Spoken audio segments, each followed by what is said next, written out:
We are live, Your Worship. Thank you. Good afternoon, Council. I'd like to call this regular council meeting of October 14th, 2025 to order with adoption of the agenda. Councillor Palmer, seconded by Councillor Cherry. All in favor? Motion's carried. And adoption of the minutes of the regular council meeting of September 9th. Councillor Palmer, seconded by Councillor Lucille. All in favor? Motion's carried. And the special council minutes of October 7th. Someone make that motion. Councillor Palmer, seconded by Councillor Lucille. All in favor? Motion's carried. Any business arising from the regular council meeting of September 9th? Councillor Palmer. Thank you, Mayor Souls. Just wondering if we could have an update on the timing of the speed limit plan. So we approved the implementation, and I just was wondering I don't think there was any timelines. I was hoping for a sense of that. Mr. Black, any comment? Thank you, Worship, Council Palmer. That would be funded through this budget cycle and recommended next year. Okay, thank you. Anything else? I will move on to business arising from the special council minutes of October 7th. Any comments? Councillor Palmer. Yeah, thank you, Mayor Souls. That special meeting last week, just a little less than a week ago, I guess, was a tough meeting for me. I really stressed on pondered on the decision that we made. I really felt that we were put in a predicament, and I was a little bit concerned that there was a closed meeting. There was information in that I felt should not have been in the secret from the public. And of course, we've all been driving for affordable housing programs for the city, but the product that we got, and then a very, very rushed decision-making thing, I think is going to come and haunt us in the future. Mayor Souls, certainly you have the prerogative for a reconsideration of that. I don't know what the answer is, but I am concerned about how that process, and even having that as a special meeting that wouldn't have generally been known to the public at the time. So I just wanted to express that.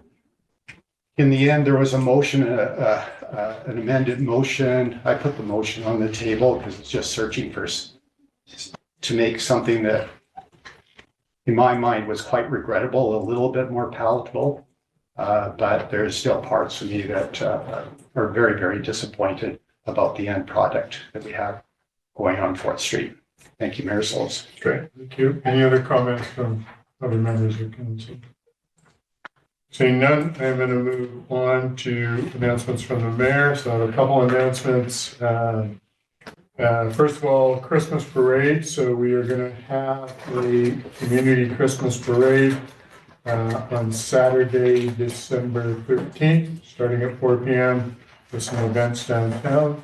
It is now live on our website at christmasparade.revelstoke.bc or revelstoke.bc/official website. So Katie's put that on for us. That's there. And I wanted to briefly just go over our time at UBCM. We had 21 meetings, 22 counting our Reserve Community Collaborative, and then some of council members had private meetings as well. And I indeed had private meetings with other politicians then. But I'm just going to briefly go over it and council can weigh in. So first meeting, BC Transit. We understand we're near the top of the list as far as getting new buses.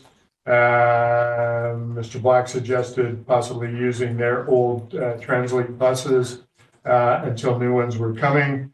And then we talked briefly, or I wasn't at that meeting, but some council and Mr. Black talked about possible regional transit. So if we're able to put things in place, BC Transit will weigh in. Anything further from council that we should highlight in that meeting? From that, That specific meeting. I'm going to go through them all and then you can quickly weigh in, and then some of you can weigh in on resolutions. Administrative jobs, we talked to them regarding data center opportunities, mass timber, general conversation. Any comments from council? Seeing none. Ministry of Energy and Climate Solutions, we talked about our options with RCEC, upgrades if there's any potential. Also heat capture from wastewater and hydrogen development. So we just touched on those things, but definitely wastewater heat capture was something that was predominant in that meeting. Ministry of Environment and Parks, we talked about conservation officers. Most communities that are in the same situation we are in are still wanting conservation officers. They're hearing what we say. They just don't have the staffing at this point, and new members coming in is limited. And then we talked about the possibility of RCFC and their potential for a campground up north along the water, and license of occupation, etc. Ministry of Health, we spoke to them. We had Interior Health join us at that, talked about workforce solutions for our staffing in our community, and then an increase of access to specialized care to be able to keep our seniors in the community. Ministry of Education, we talked to them about childcare funding and how we move forward with getting funding and how we get more spaces. So it's interesting as we move through with that as to what will transpire, but definitely we're all in the same category when it comes to funding. Ministry of Housing, we spoke to them. We had concerns about our BC Housing project. Spoke to them at length, asking again for some confirmation as how we move forward with things. We're starting to see some stuff as Councillor Palmer has already discussed. Yes. Should I ask on particular meetings like this one? I have a couple of questions. Yeah, go ahead. Yeah. So I just, Councillor Lucio and I weren't able to attend that particular session. It was an important one, but we had an all-day workshop that we were occupied in. And I'm just kind of curious how that went with the dynamics, and from your perspective, it would appear that we, finally heard about approval on our the 4th Street housing project. And from your perspective, did that meeting tilt it over? Yes. Okay. Councillor Nolan. Yeah, if I could speak to that, absolutely. We heard back the next day from our BC Housing contacts about movement on the budget front, and I just want to reach out to thank Revelstoke Community Housing Society staff who prepared extensive briefing backgrounds provided to all of council so that we had the numbers in front of us. And I know certainly we got grilled a little bit from ministry staff on the numbers that were available, but yeah, huge movement in terms of 8 figures between that day and the next day. So I would categorize that meeting as successful and highly successful, and specifically just organized with a specific ask with these things. Yeah, so I just want to, again, thank Community Housing Society staff for their effort to get everyone on the same page and clearly lay out the issues. Anything further, Councillor Palmer, regarding that? No, thank you. All right. RCMP, we met with them. We discussed having more provincial members join our community with the provincial government paying for members. We got one last year. I wasn't expecting to get any more, but I'm going to keep asking until we reach the limit. I think the limit's 5. For our community, we have 3. We talked about housing and our support in how we get housing. And then we talked about other funding opportunities, because there's some other funding opportunities that may be there for our local detachment to tap into. So I will have that conversation with Staff Sergeant Dodds regarding that. But those were positive things. And the police also discussed with us the safe drug supply and their concerns over that. So those were definitely things that were of interest to our community as we move forward, but they're very supportive of Revelstoke. So glad with that. ICBC, we met with them to discuss road safety, especially traveling the Trans-Canada Highway through our area. We found that ICBC will be able to assist us with some funding in safety crossings in our community. So we will, Mr. Black's department will be working with ICBC regarding that. And I had made a special request to ICBC to look at a mountain rating for truck drivers coming through the mountains from Alberta or from the coast. They were quite shocked but yet interested that we would ask for that. And of course, I could give them some ideas from my previous career. And so they were happy to discuss that amongst themselves. Councillor Chair. Thanks, Marcel. I think it's great to note that ICBC was one of the few government agencies that seems to have an annual pot of money for safety-related infrastructure improvements around the community, whether that be the 4th Street Calming Project, some of our MUPs that are currently being completed over in Columbia Park. It was really great to hear that, since we didn't find much money from most of the provincial agencies. Right. ICBC definitely had a fund there and willing to help us with some safety crossings along Victoria Road as well. There's always the caveat of you need to pay for some of the engineering beforehand, but definitely it's a positive that we're seeing some funding with that sort of thing. We spoke with the Office of Seniors Advocate regarding new projects funding for seniors in the community, keeping seniors in our community. And we discussed as well the program that's already in place, Better at Home. Councillor Lucial, you seem to know more about Better at Home than I do. Any comments on that meeting? No, it was just great to meet with the minister and discuss how valuable that program is to our community, making sure that seniors stay connected within the community and assisting them stay in their living quarters as long as they can. Good, appreciate that. We met with the Ministry of Environment or Emergency Management, Climate Readiness. Our ask going in was some funding for disaster training and of course our logjam. Nothing definitive on the logjam, give us some ideas with that, but definitely there is a pot of money to draw from for disaster funding and doing some live scenarios. And if we go together with other communities, let's say CSRD, the pot of money gets bigger. So working as a group as we move forward is what we've been doing anyway. To do some of this scenario stuff is definitely a bonus. We met with the Ministry of Waterland and Water Resources. Funding, we discussed funding for Crown Land cleanup. We have some concerns about some of the mess that's in our areas around our community and our lakes regarding overuse. And we wanted to talk about water usage regarding irrigation and dry fire hydrants for that. So they listened to what we had said. I don't believe they gave us any definitive, they sure didn't give us any money, but any definitive answers.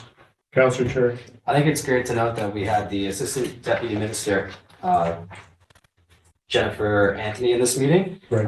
And that they were really interested in the Revelstoke Golf Club's upcoming project on getting the irrigation system off the city water.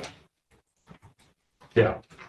Thanks for that. That was great. That was important. And we spoke to them briefly about irrigation for food use as well. And again, nothing definitive. It seems that the people that we talked to didn't know what the requirements are for that sort of thing, but they listened and was willing to take that further.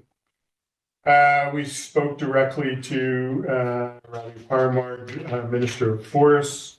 We wanted to go in talking about BC Fire Smart, wildfire mitigation. He thanked us first when we came in because of the things that we've been doing in our area to protect forests and to protect forestry as a whole.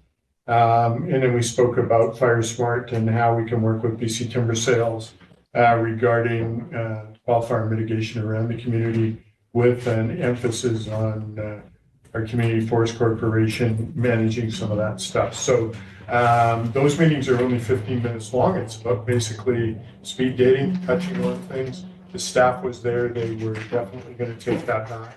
And probably within a month or two, we'll get a letter stating the results of our meeting. We spoke with BC Assessment again, speaking with them regarding short-term rental classification for taxation.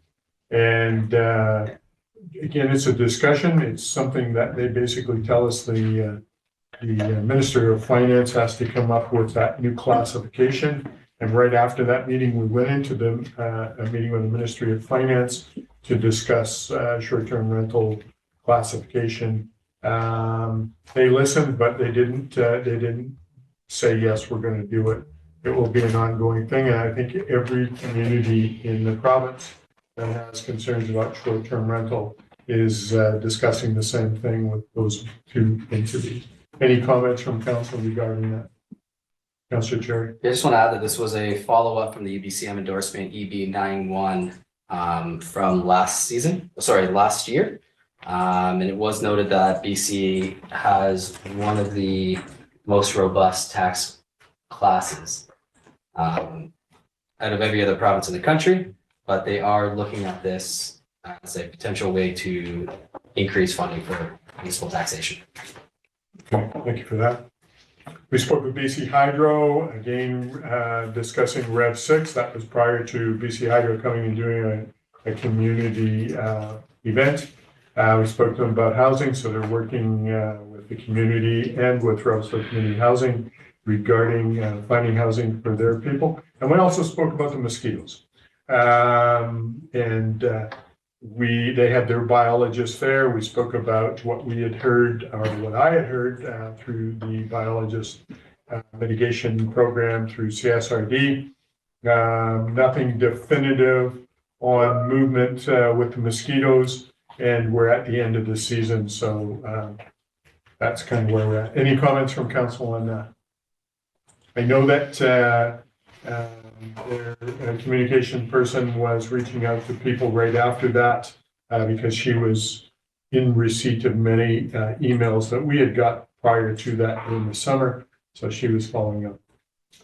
Minister of Environment, we talked about wastewater treatment, our goal to meet with Ms. Davidson. The minister herself was to thank her and her staff for moving things forward in the last year with getting our wastewater treatment plant approval. And she was very kind with that. We talked briefly about backcountry cleanup and talked about how we move forward with things. Mr. Black, any comments about that meeting? None, Your Worship. Thank Good. you. Council, any comments?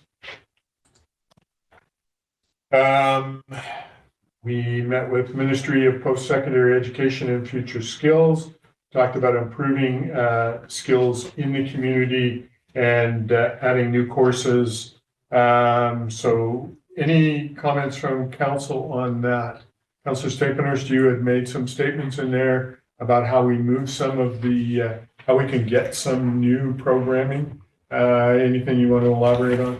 Yeah, no, I think just currently seeing a lot of our workers having to travel to Vernon and Kelowna to obtain skills trades such as carpentry or other red silk trades. I think it's it's a detriment to our community. And I think if we were able to work with the local community college to bring programs to Revelstoke, it would be a benefit, not only for the individuals, but also for businesses. When you look at the amount of construction that's currently occurring in Revelstoke, to have those people leave our community to attend various courses, I think is problematic for everybody involved. Great, thank you for that. Senior Services, Long-Term Care, advocating for our seniors in the community. We have spoken with Interior Health. I've had meetings with them and spoken on the phone. Other councils have had some conversations with them, and we're talking about how we can advocate for our community members to keep them in the community and see what we can do about getting that care for those who are not quite at the long-term care, and what we need for that. And again, that will come back to housing and how we can keep our community members here. Any comments from Council Lucio? Thanks, Bristol. Yeah, I think it was a really productive conversation, and just trying to stress that we need to be building housing for seniors to move into, as numerous seniors are kind of overhoused, which will open up those houses to go back into the market for new families and stuff, and keep the seniors in the community where their support networks are. Great, appreciate that. Thank you. Ministry of Tourism, Arts, Culture, and Sport. We talked to them about funding opportunities for continued and additional arts and culture, and then some possible funding opportunities for airport improvements. Any community members want to speak to our Council Chair? Thanks, Mayor Sauls. One thing we talked about this one is how grants for arts and culture and sport are typically oversubscribed, and that grants are disappearing. What was good is that they gave us a fact sheet of all available opportunities for our arts and culture partners that I have forwarded to those groups so they can keep up on funding. Another great one was the Revelstoke Airport. As we look to transition this into the city's ownership, they provided us with, again, a huge fact sheet of different funding opportunities, including the Air Access Fund, Ministry of Transportation as well. And then I also did bring up, again, looking for funding to get the golf course off of city water for the irrigation. They seemed interested, but unfortunately, no funding avenues were supplied. And then our last meeting was with the Ministry of Agriculture and Food.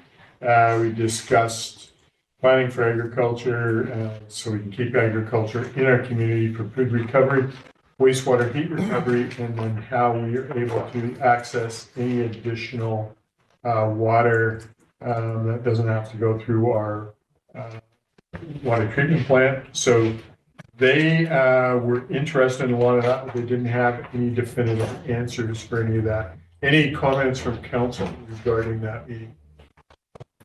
That kind of goes through the meetings. I know it's just a quick touch on it, and we'll come up with a little more detail in the future regarding that, and I'll ready to report. But I wanted to talk just briefly about resolutions. I was busy in the meetings and didn't get to the resolutions.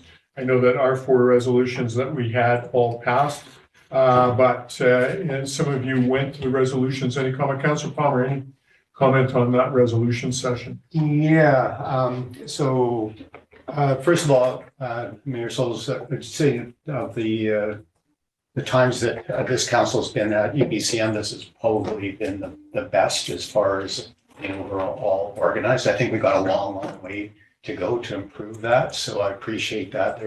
Appreciate our CEO putting that platform so that we could sort of go into different groups. We didn't follow it per se, but it helped structure how we were going about things. And I think that was very, very helpful.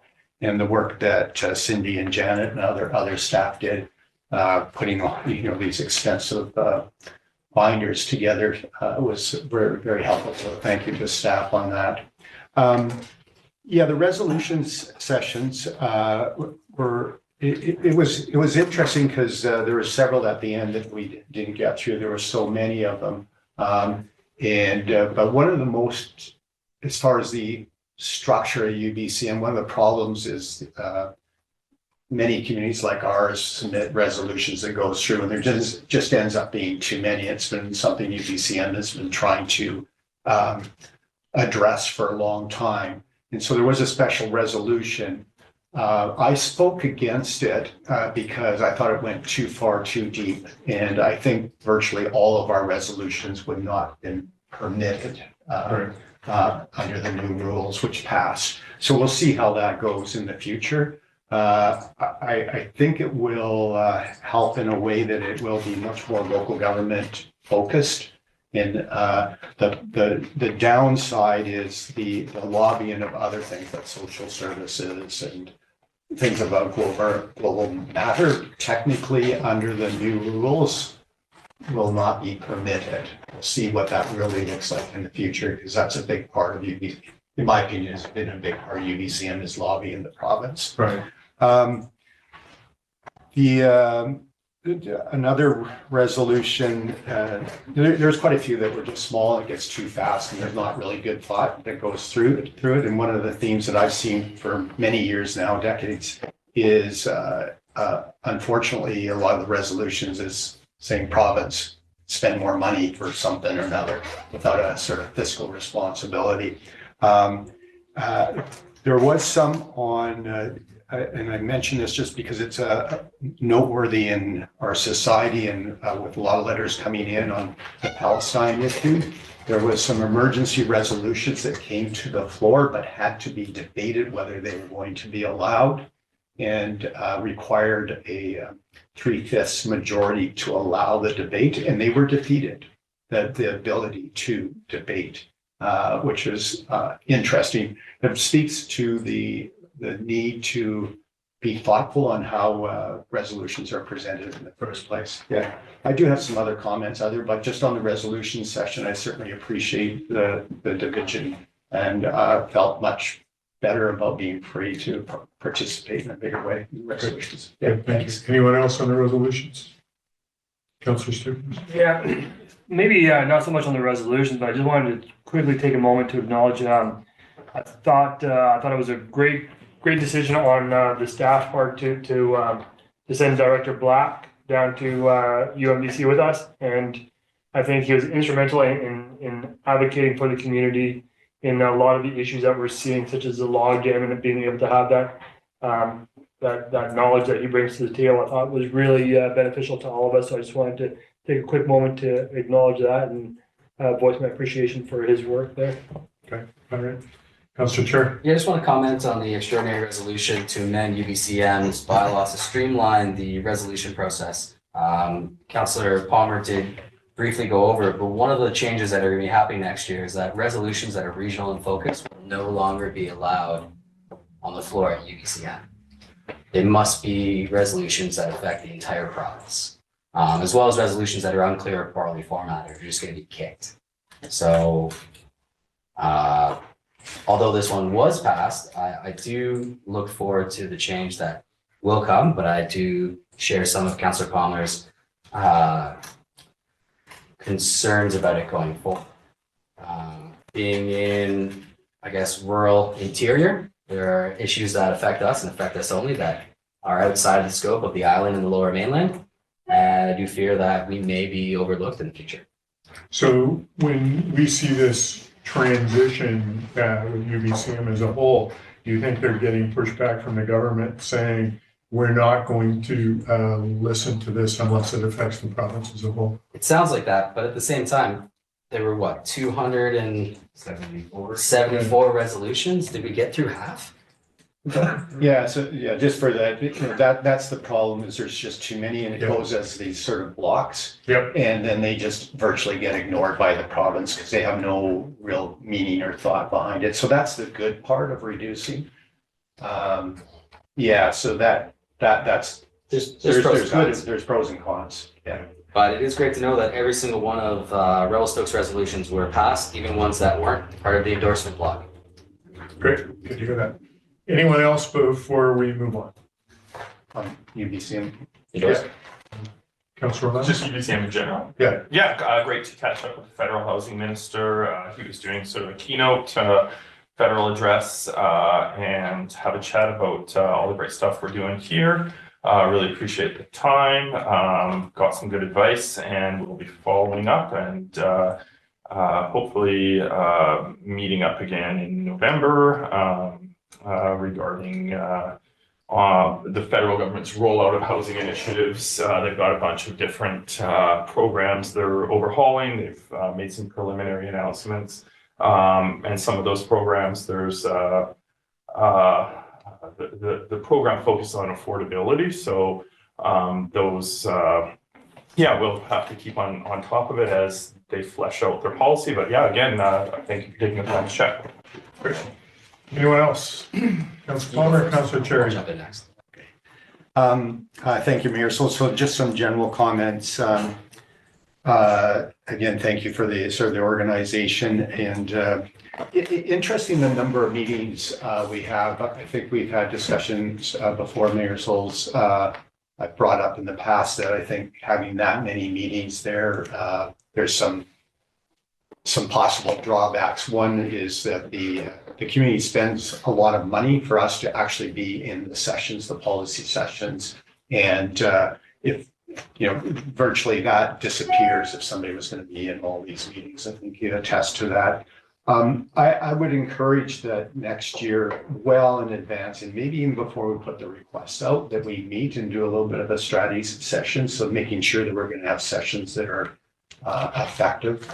And a couple comments, BC Assessment and ICBC, they'll come here.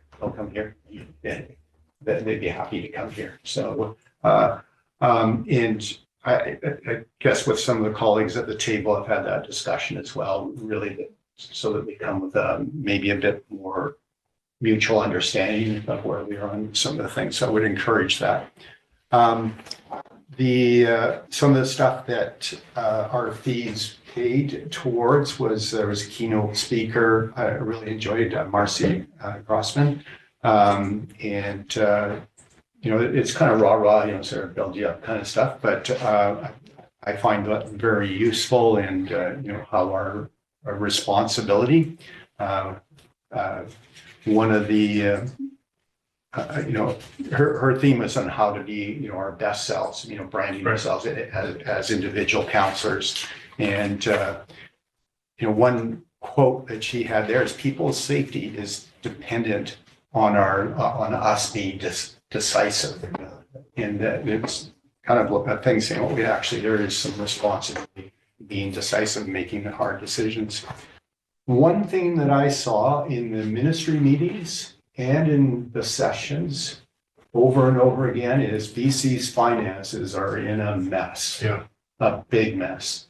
And I didn't understand that our credit rating as a province has dropped dramatically for the first time in the longest time.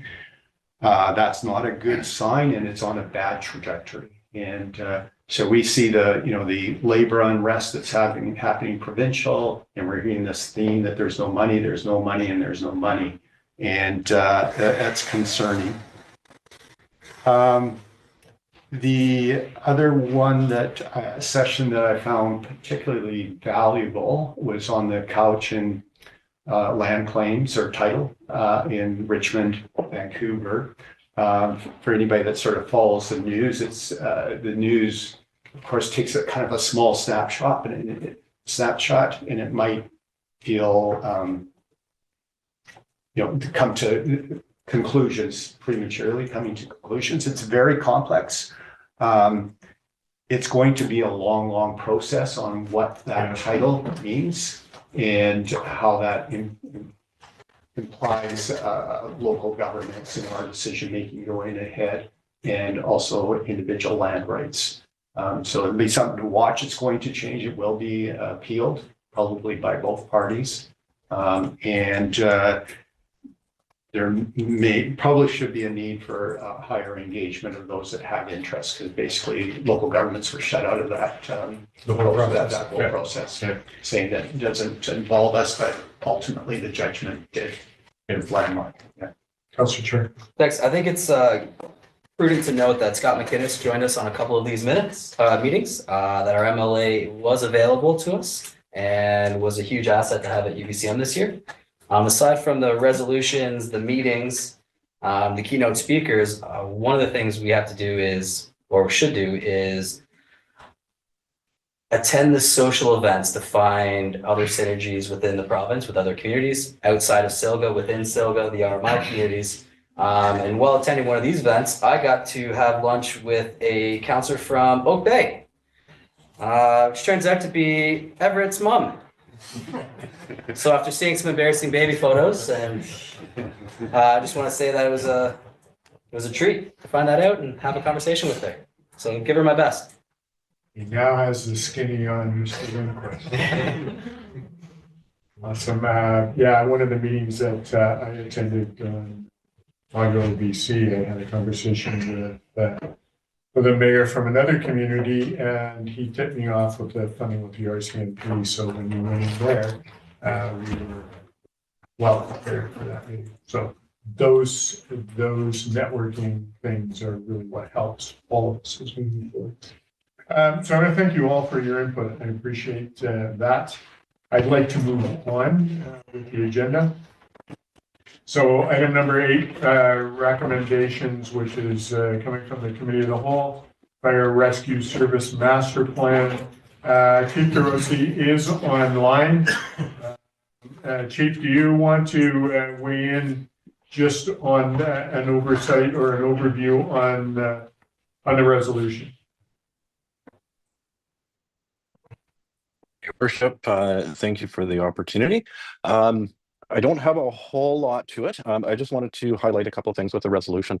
So with the master plan adoption and the results of, or perhaps the need that comes out of that, of course, is direction to staff to implement the, well, certainly the 9 recommendations out of that report that do require council's input and direction to move forward, primarily in function, and the finance department also needs something to work with to bring the consequences of adopting the master plan forward. So I'm here to answer any questions or provide any advice if council needs. Clearly I'm not in the office, so I don't have all my documents, so I'll do my best. So thank you, Worship. I appreciate you being here at this time. Councilor Paul? Yeah, I have one question, or potentially a request coming out of that. So the second portion of that recommendation talks to the fire underwriters survey that it be established as a city's minimum fire protection standards. Is that explicit in the fire master plan? Chief DeRossi, comment? Through your worship to Councillor Palmer, it is not explicitly written out in that such a manner. I would be best to say that this was a follow-up conversation with the author of the master plan, looking for a concrete method to identify the community hazards that we have here that do need the protection of the fire department. And because the FUS provides that clarity as best practice standard community services, we felt that it was a really good way to give council the assurance that this is not just somebody's opinion, that this is coming from a organization such as the Fire Underwriters Survey, who has the data, the science-driven information that will help council determine the best level of service to provide for the community, depending on the community hazard assessments, and using that standard practice and data to actually provide you with guidance. Follow-up? Yeah, so I guess the question I have, Mayor Souls, is it unreasonable to actually have that as a separate item from the fire master plan? Comment? Should council choose to separate that, that would be fine. Okay. So I suggested that would be wise because it is an addition to the master plan. I'm certainly supportive of the fire master plan, but I would like a separate debate on that second item. The third and fourth, I think they're inferred in the plan, so they're fine. They're inferred, essentially inferred in the plan. You need a motion to separate that off? Or you're okay with us just doing? There's no motion on the table, so Just a recommendation. I'll put the motion on the table that the fire master plan prepared by Tim Ply and Associates dated November 18th, 2024 be adopted as a strategic framework for the city fire protection services, and that the fire master plan be utilized to support development of short and long-term budgeting and capital planning for the city's fire protective services, including 5 and 15-year financial plans, and the fire master plan be referred to the city's budget process within the 5 and 15-year long-term financial plans. Okay, is there a seconder for that motion, please? Councillor Lucia, discussion on this motion. Want to weigh in, Councillor Chair? Yeah, I'm just curious why, if I can. Yeah. Why we're removing this section to be discussed. I think setting up a minimal fire protection grade is a good standard to. We're going to come back to this motion that is separated off and deliberate on that. But any Yeah, further that comment? basically it's that debate is possibly a second motion. Okay. Yeah, but the reason for splitting it out is council did give the direction of authorize the master plan, and this is an add-on. Okay. Yeah. Any other comments on the motion on the table? Seeing none, I'm going to call the question. All those in favor? Opposed? Motion's carried unanimously. Now the second motion, please. Someone want to put that on? You want me to do it? Oh, I got it. Okay. I move that the fire underwriter survey dwelling protection grade and public fire protection classification be established as the city's minimum fire protection standards. Okay, seconder for the motion, please. Councillor Lucia. Discussion on this motion. Councillor Palmer, then Councillor Stiglitz. Yeah, I'm happy for others to go ahead of me, but I can go ahead if you wish. Yeah, go ahead. So the question to the chief is, you talked about science, data-driven information. Is that information from the fire underwriter survey publicly available? So is that science and stats available for us? Chief Rosen, comment? Through your worship, to Councillor Palmer, yes, the information provided, and I think it was in the report discussion paper, it was on page 16. It goes in depth into a lot of the fire underwriters information that is available. And in fact, there is a link on that page there, how the public fire protection grading system works, and how it does benefit communities. I think the intent behind the statement is that the fire underwriter survey has information that is proven to reduce fire losses in a community when a community adopts or meets the fire protection classification grades as well as the dwelling protection grades. So there is information in there that is publicly available if council wants to seek it out. Just follow up. So, and I'm just going from memory, so I'm trying to remember. That's why the nature of the question. So, is this driven by the insurance industry essentially? Through through your worship to Councillor Palmer, yes, the fire underwriter survey is an independent organization that is funded by the insurance industry. Right. Yeah, so I'm just going from memory, Mayor Sills. My hesitation is the add-on to the fire master plan, which I was fine. Understanding what this fire underwriter survey, I'm going from memory from many, many years ago, that a lot of that information just simply was not available at that time. Maybe it's changed because it was proprietary, but with the insurance company. And of course it does. They're looking at risk, so and they want to minimize their risk of payouts. So there's definitely some relevance to that, and there's some very specific things like the age of vehicles and that thing. My hesitation is adding this on without fully understanding the integration with the master plan, because it really feels like an afterthought. So that's my hesitation. All right, appreciate the comments. I'm going to go Councillor Staples and Councillor Chair.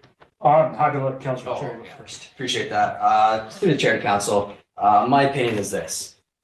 Your fire rating has a direct correlation to how much you pay in home insurance. Adding this as a minimum protection standard as the goal, we'll see increased funding to and better management of the Revelstoke Fire Services, while also seeing a direct correlation in a reduction in your home insurance costs, in my opinion.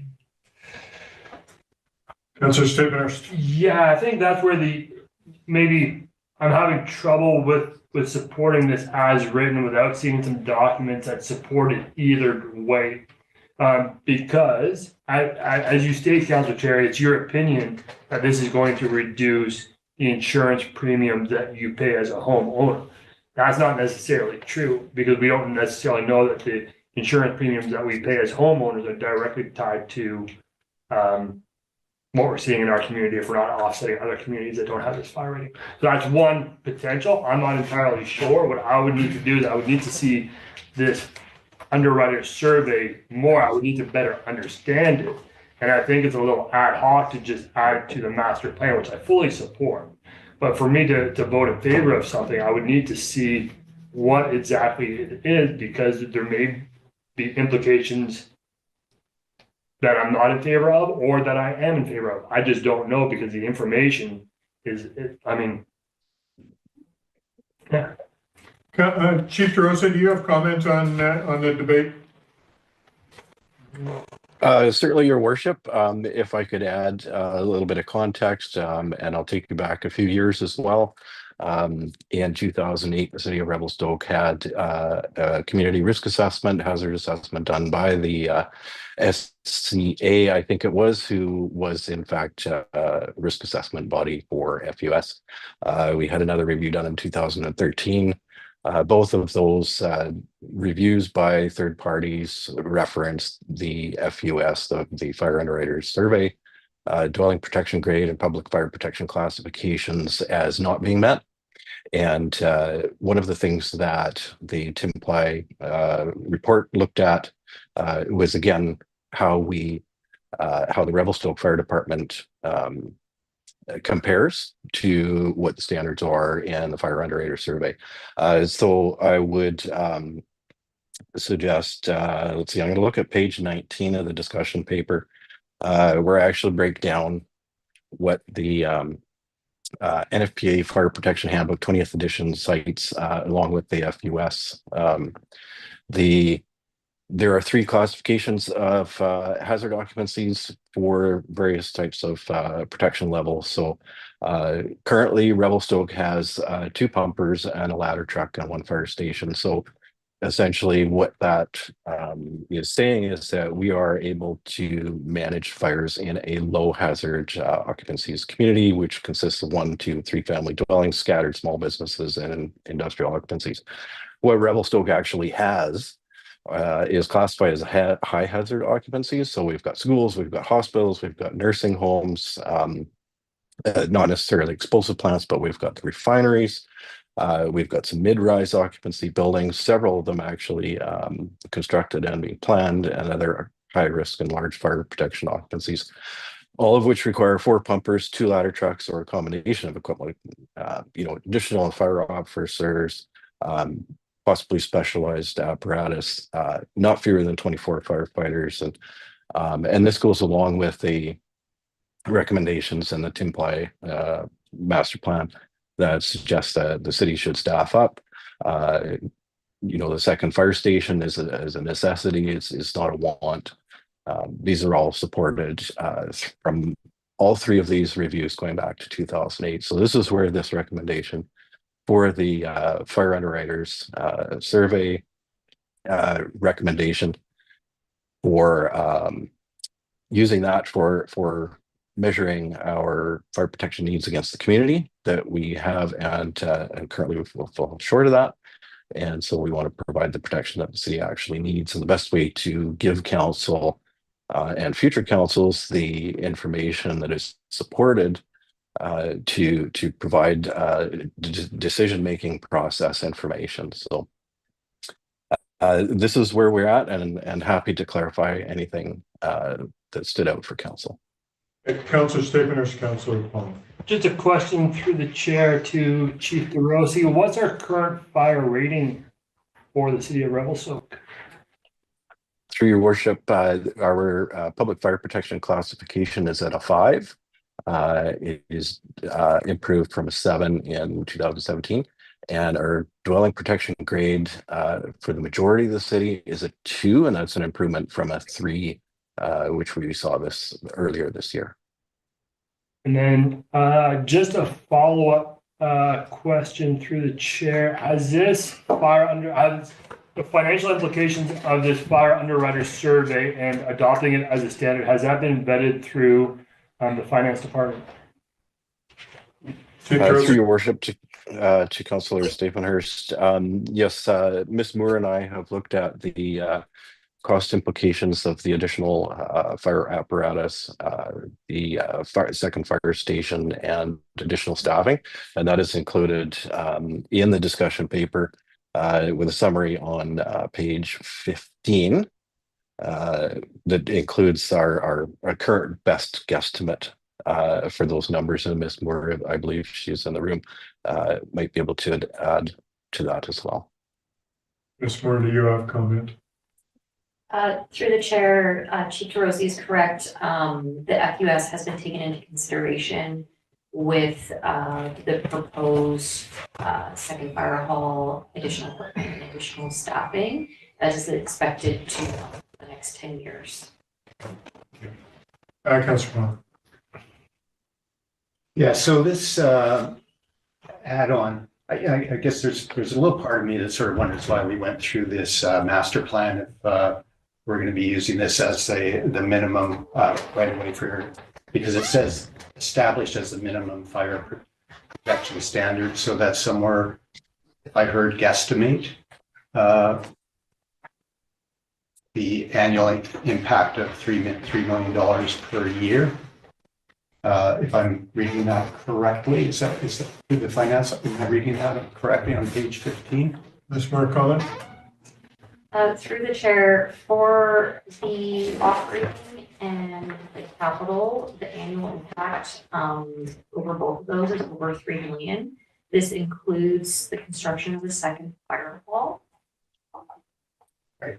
So, Mayor Souls, with this resolution on the table right now, it's established as the minimum fire protection standard. So we are committing to that.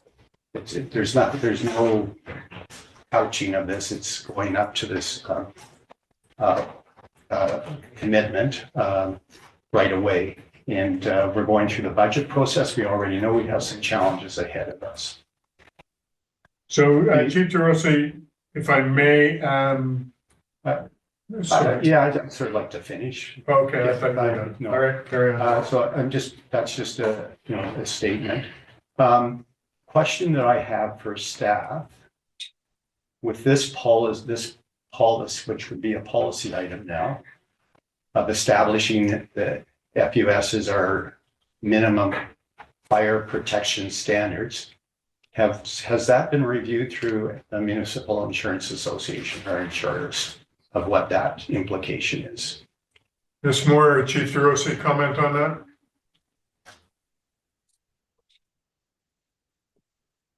For the chair, I'm not aware of this going through MIA in relation to the city's insurance. So Mayor Souls, that's fine. It sounds like it probably has. My concern with this is that we may be exposing the city to much more financial risk with this as a policy item. Okay, and so that was going to be my question to the chief. Can you comment where we are now to, are we moving up the ladder here, establishing this as city's minimum fire protection standards?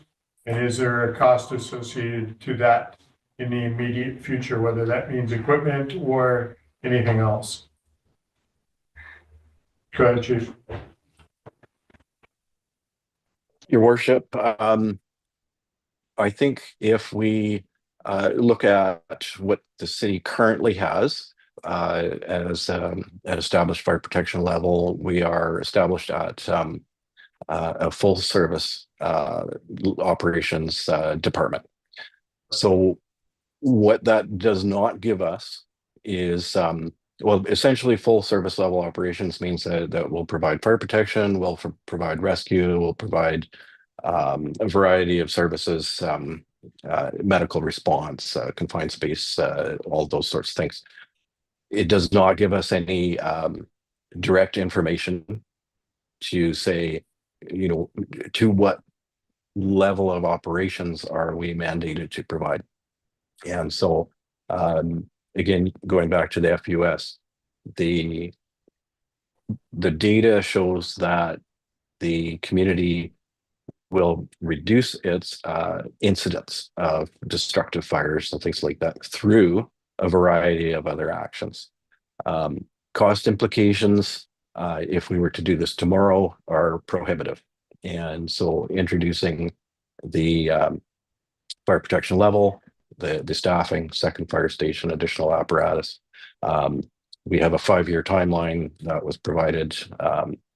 And so Ms. Moore has the ability to review things and give council guidance on that.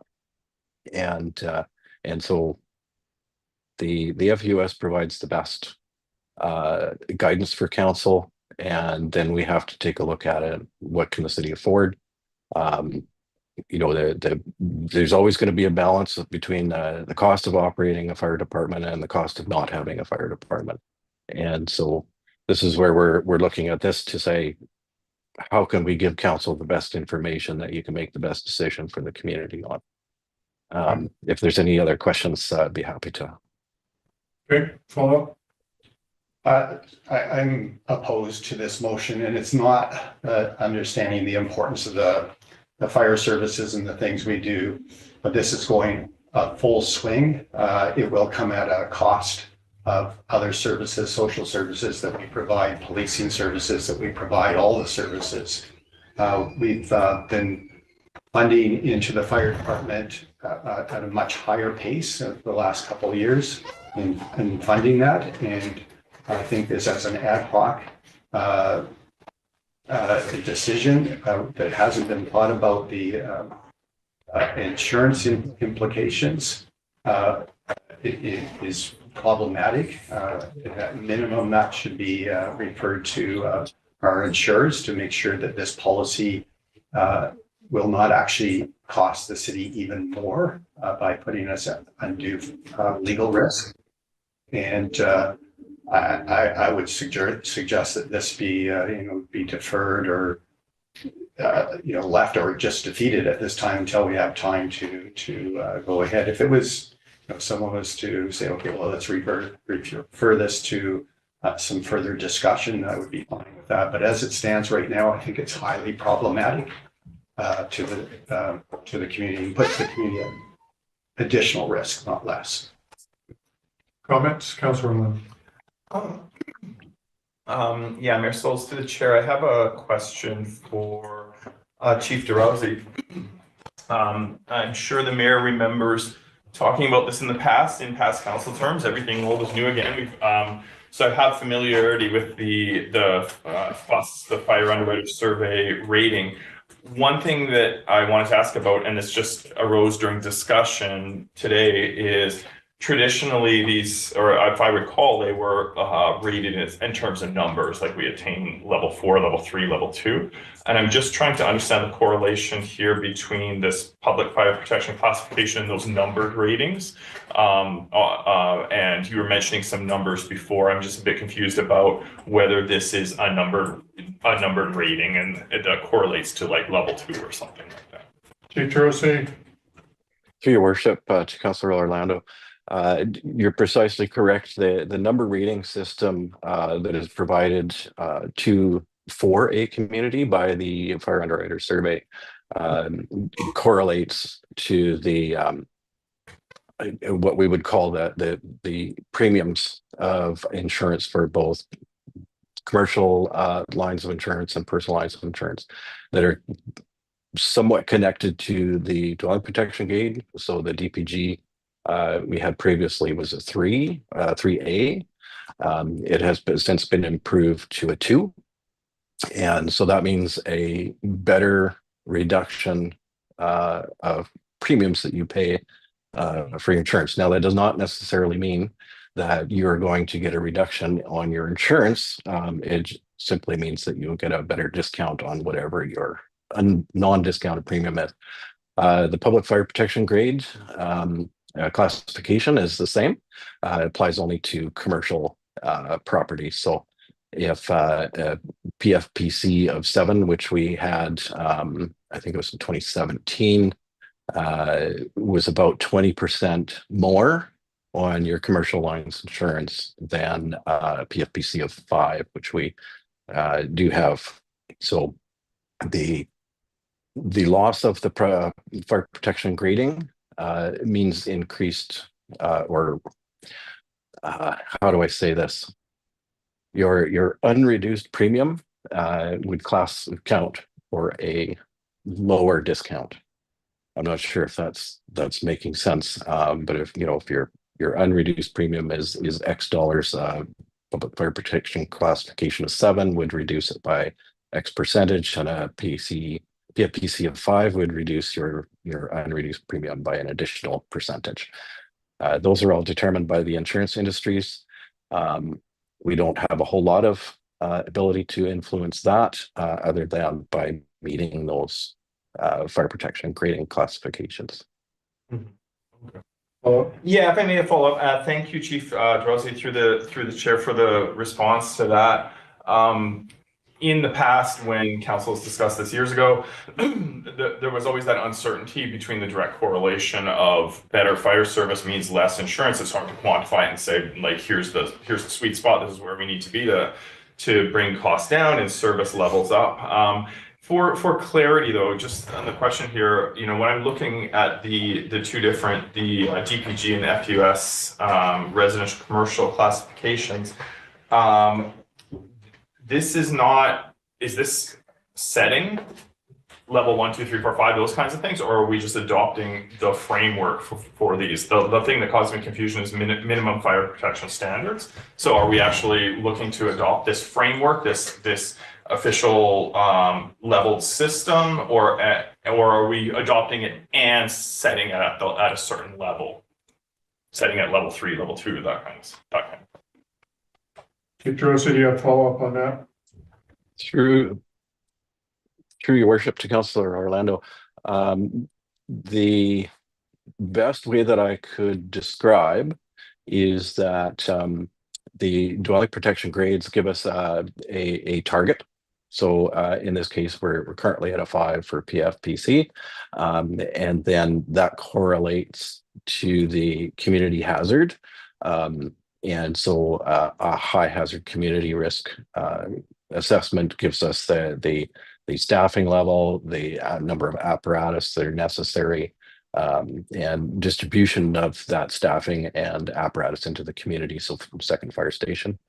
And this is where the adoption of the FUS gives us that target, and we can then come to council and say, to maintain this fire classification as the community grows, that will give us the ability to identify and bring forward that information that without opinion, something that we could measure to and provide some factual data for council to make decisions on.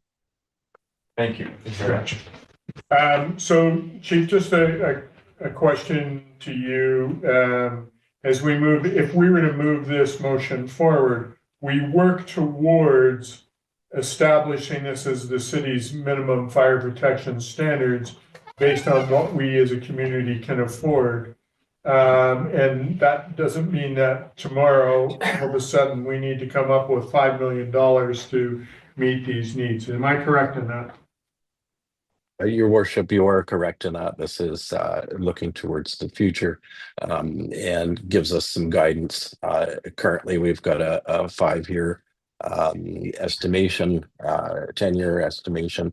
Those numbers all need to be worked out and go through the process of funding and coming to a decision as a community what we can afford and how soon can we get there. Thanks for that. Councillor Palmer. Mayor Souls, with all due respect, that is not what the motion says.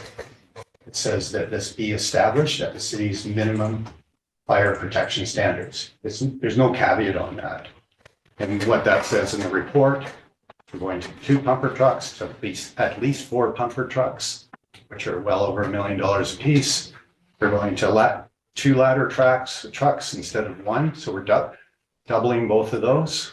We're going from 8 career firefighters to no fewer than 24 firefighters. We're going to 2 chief officers and other stuff. That's what it says. That's the minimum standard that we're moving towards. There's a budget implication here that it's astronomical. Your souls, if I can. Yes, please. If this hadn't been separated from the rest of the ANDATs, it would be included in the 5 and 15-year financial plans. As it's separated now, Councillor Palmer is stating that its intention is to be utilized tomorrow. It's not. As I read it, before separating it, it was within the 5 and 15-year plans, setting a minimal standard that we are trying to achieve. In my opinion. Any comment, Chief DeRosa? Your worship, through Councillor Cherry is, I believe, correct. The intention is to include this in the planning. Ms. Moore, please correct me if I'm wrong. This does not commit council to spending the money tomorrow. It gives us guidance, it gives staff guidance to bring the information forward so that council can begin to plan. If we have direction within the 5 and 15-year financial plans, so the 15-year might be looking at how we replace the trucks. So the 5-year financial plan is like, what are the implications of additional staffing? What are the implications of the second fire station? If we don't have the direction to move forward with bringing information so the council can plan the next 5 and 15 years, that's where I think I hate to say that would be a disservice to council on my part to not bring this information forward to give you the consequences and the implications of bringing the fire department up to the needs of the city. Okay, appreciate that, Ms. Moore. Through the chair, so council is aware in budget discussions that we'll be having tomorrow, the long-term operating and capital are currently sitting on the unfunded list for the fire department. However, they're flagged with dollar amounts that this is something that council needs to address in the future and look into. So they have not automatically gone into the financial plan. It's still subject to budget discussions and how we proceed with that in the next 5 to 15 years. Okay, appreciate that. All right, any other different comments? I will call a question. All those in favor? Opposed?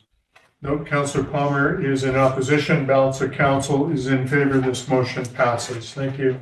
Mayor Souls, may I just put a motion that this last motion be referred to our insurers, the Municipal Insurance Association, just for comment, and that comment be provided back to the next council meeting? Okay, you made that motion. So you made that motion. Does someone want to second that motion? No one wants to second that? No, Councillor I'll second Orlando? it for discussion, sure. Okay. I'll speak to it. So my concern is on the policy side, the potential exposure. I'm, I guess, a little bit surprised and disappointed that we couldn't just refer this to our insurers. And I'm not sure if it's just retaliatory to me as an individual councillor. It's been difficult. It feels that way because this is a very easy thing to do. All I'm saying is send this motion and it hopefully it just says, yeah, it's not a big deal. But if council wants to defeat it, so be it. Well, so we're gonna send this motion. If we approve it, we'll go to MIA and they can weigh in. Any comments, Mr. Parliament? Ms. Moore, any further comment? Okay, I am gonna call the question on the motion. I'm gonna be in favor of sending it off to MIA for them to weigh in. We're at that point. All those in favor? Opposed? No, motion's carried unanimously. Thank you. All right, thank you for your time. Thank you, Chief DeRossi, for being here today. I know you're away and I appreciate you taking the time. Thank you. You're All welcome. right, move on to item 8B, Governance Committee, Allocation of Government Support Services Policy F19. Ms. Floyd, do you have an oversight on this just before we put the motion on? Your worship, I would defer to Director Moore as the report to governance came from her. All right, Ms. Moore. Through the chair, historically, the city has charged what we call an internal admin fee to various functions, including external parties. Over previous historical years, this has not been standardized through a policy.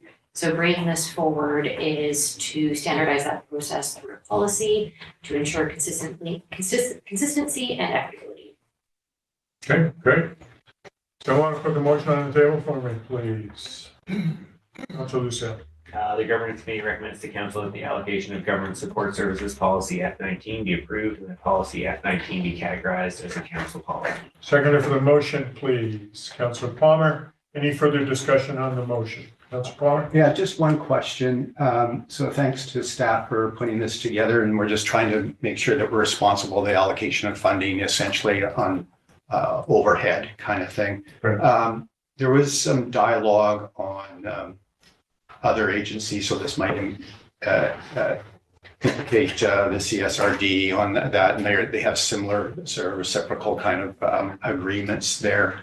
And that this would also potentially, I just want to make sure there's these internal programs, there's CSRD, but this could potentially affect other that we're doing broad oversight. Is that accurate at this point? Like if there was other stuff, contracts that we're administering on behalf of other agencies? Laura, do you have a comment on Through the chair, there's potential for it to impact other agencies. However, it would be dependent on eligibility of external funding, as that is typically what is provided to various organizations within the community. that? No, that's good. Councilor Chair. I just have a question, just to make sure I'm on the same page, if I can, through the chair to Yep. Ms. Moore. Will this lead to a potential increase or decrease in taxation? Through the chair, we will discuss more tomorrow, but this could lead to a potential decrease in taxation if we are collecting and recovering our general government support services in an equitable way.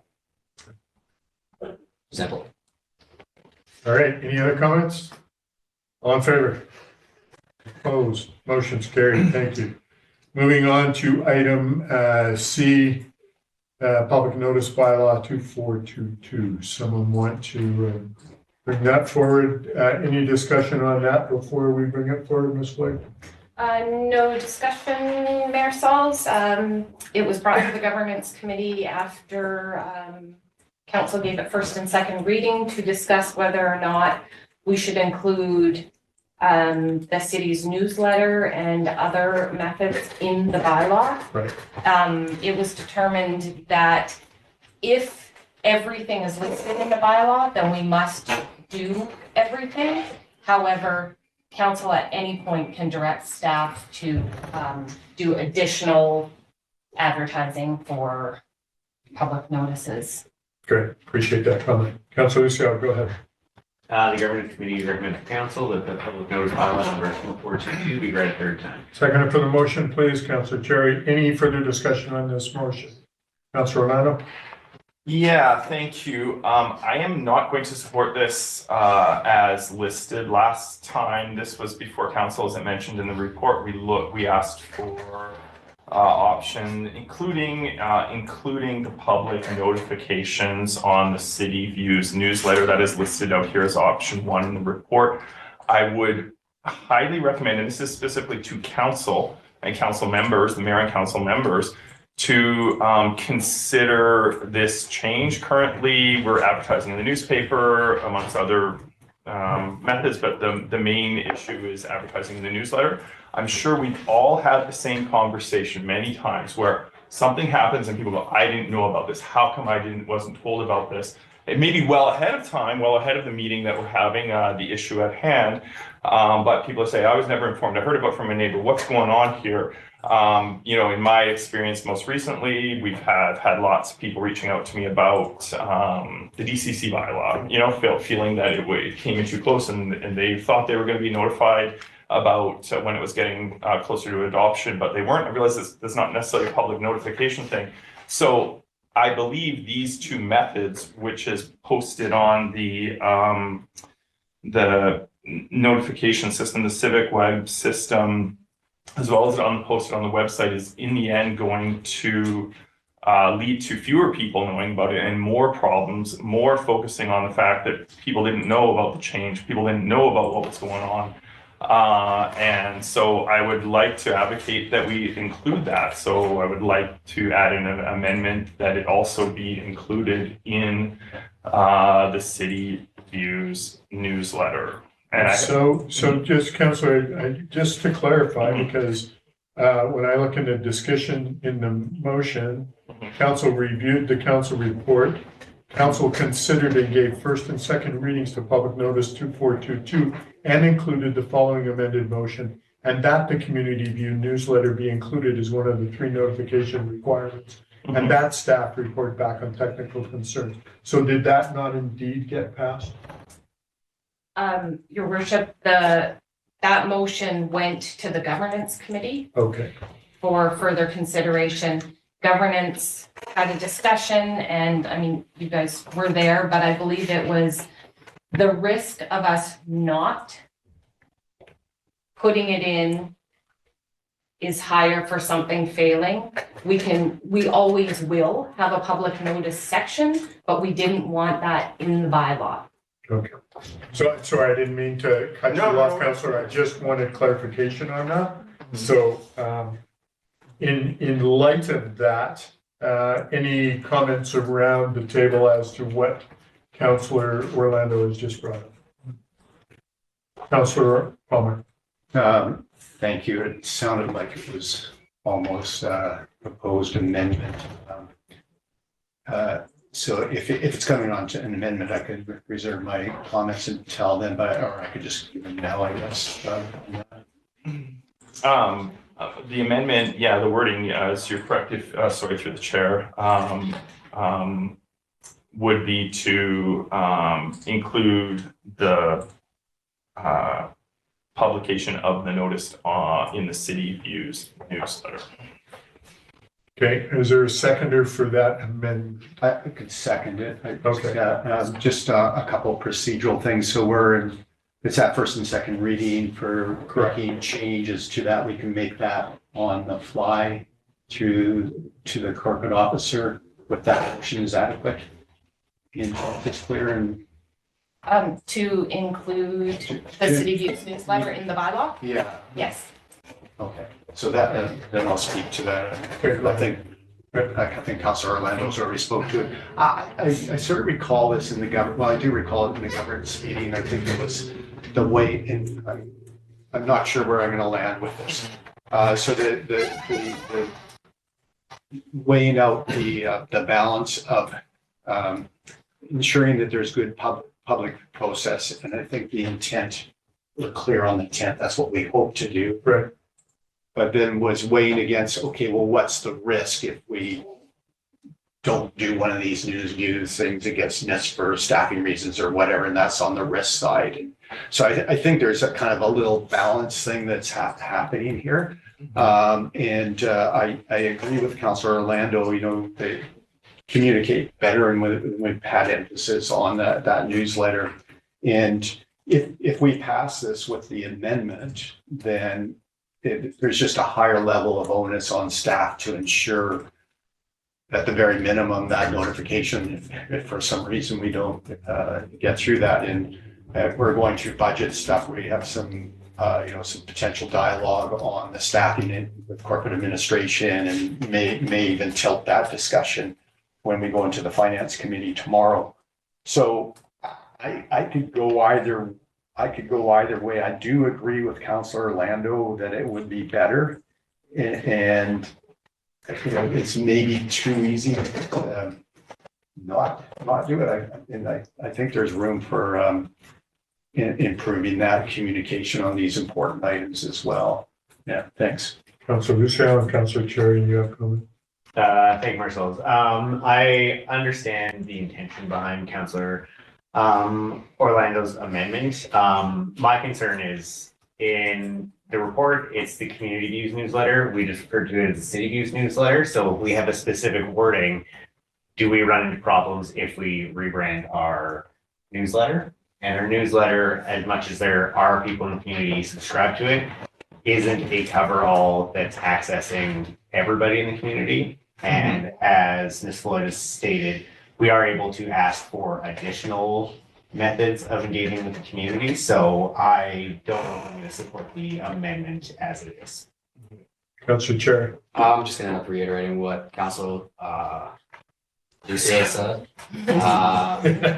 Again, we have the ability to add it in. If it's written within the bylaw, it must be added in. And I don't think that's going to serve the community, especially when it comes down to timing of certain items.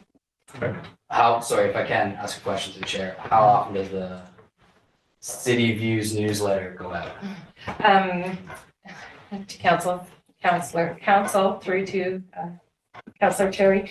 Typically, it goes out every 2 weeks. However, I will say due to staffing, it did not go out last Friday because corporate services staff were working on an agenda while the communications coordinator was away. So that's the risk. So with that in mind, my fear is that this will lead to items having to be dropped off our council agenda and not being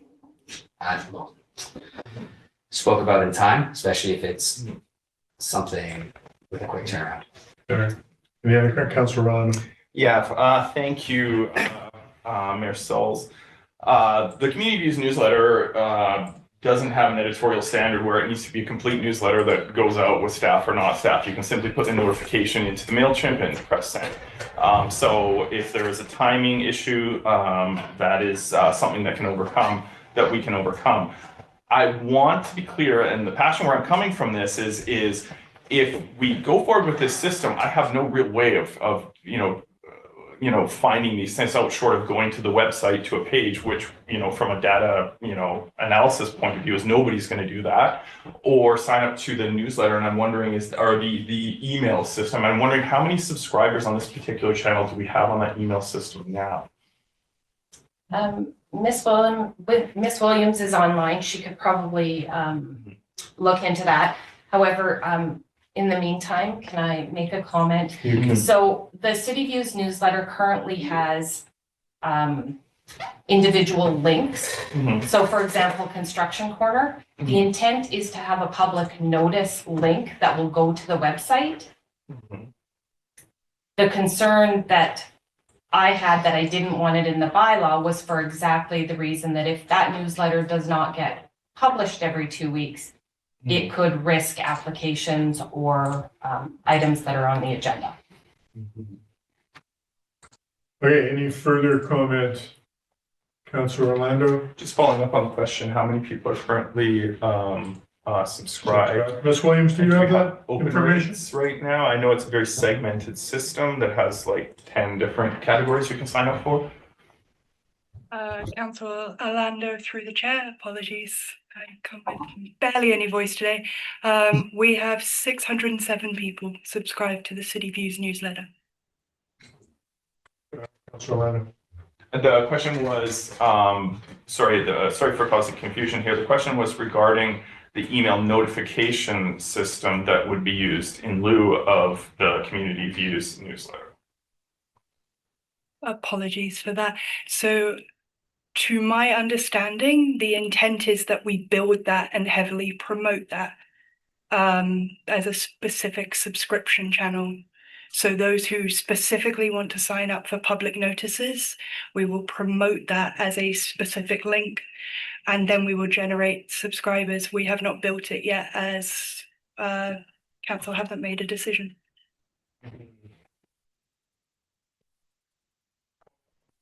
Yeah, I think that we should take it to the City Views newsletter. And again, again and again and again, I've asked all council members to ask themselves, how many times have you said, I didn't know, start a conversation on something, I didn't know about this, I didn't know what was going on. I never heard about this, and it poisons the whole conversation moving forward. We have been for a couple of years promoting our newsletter as a way, if people really want to not miss something and be notified of everything, here is one way to do it. Now, the proposal before us, due to lack of staff time, is to create a whole other system that we're going to notify people for this specific thing. It doesn't really make sense to me, and we have no notifications. When we spoke about it last time, the idea was that we were using that Civic Web internally built system that we had for bid tenders, for et cetera, for et cetera, for et cetera. So now that's changed. We're not going to be using that forward. But essentially what we're doing, I believe, is moving forward with something that is really going to notify very few people. And I think that's the wrong direction. And I think it's the wrong direction for council. I think we listen to people, they say, we just need a reliable way of finding out information. And we have that tool in front of us. That was what we suggested and recommended by resolution last time. And I feel we should use it moving forward. It is also recommended in the supporting documents that are attached to this thing as the way to do it. It segments those two things, an email newsletter that's run by the city as well as an internal system. I would highly recommend it against doing the system because it will make it worse objectively. Okay, thanks for your comment. Anyone else want to weigh in on the motion? Councillor, Ms. Floyd. Thank you, Councillor Orlando. We are not developing a new system. The intent is to use the Civic Plus platform. There is not an option right now specifically for public notices. So you can sign up to the calendar, you can sign up to bid opportunities. Should council adopt this bylaw, then we will enable it so that you sign up for public notices.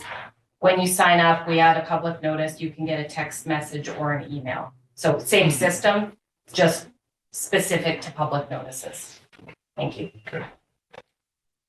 Councillor Chair. I'll just add, although we've done well with the city, whatever it's called, newsletter, 600 and something users, 607 users out of a population of about 9,000 still isn't great. Right.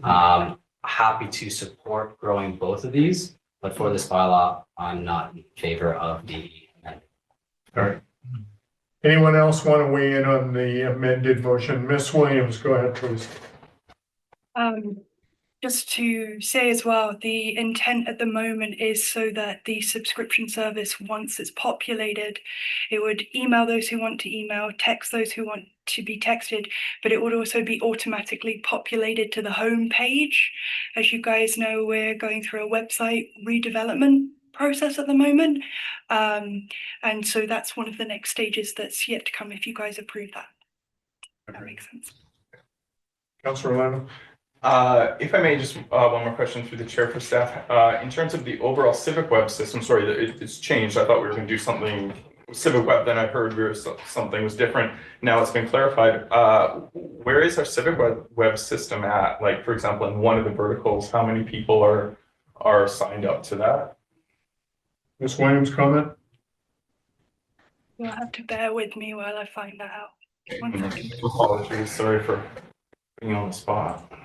Mayor, so while she's looking for that, it's interesting. There's sort of a cloud of information. I'm going to be supportive of the amendment, whether it goes ahead or not. It's not super important. At least we're having discussions about how we have better communications, and it sounds a little bit as to where we put our efforts for putting that out.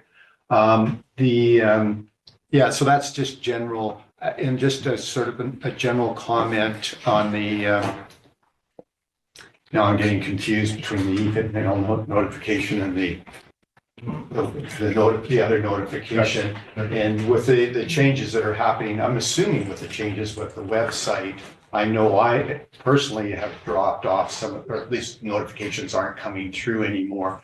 And I have heard from others, including someone in this room right now that wasn't getting notification, for example, the finance committee. Okay. So there's things that need to get fixed, and I know staff are working on that. So regardless of how this goes, there's going to be definitely going to be effort on behalf of staff. Yeah.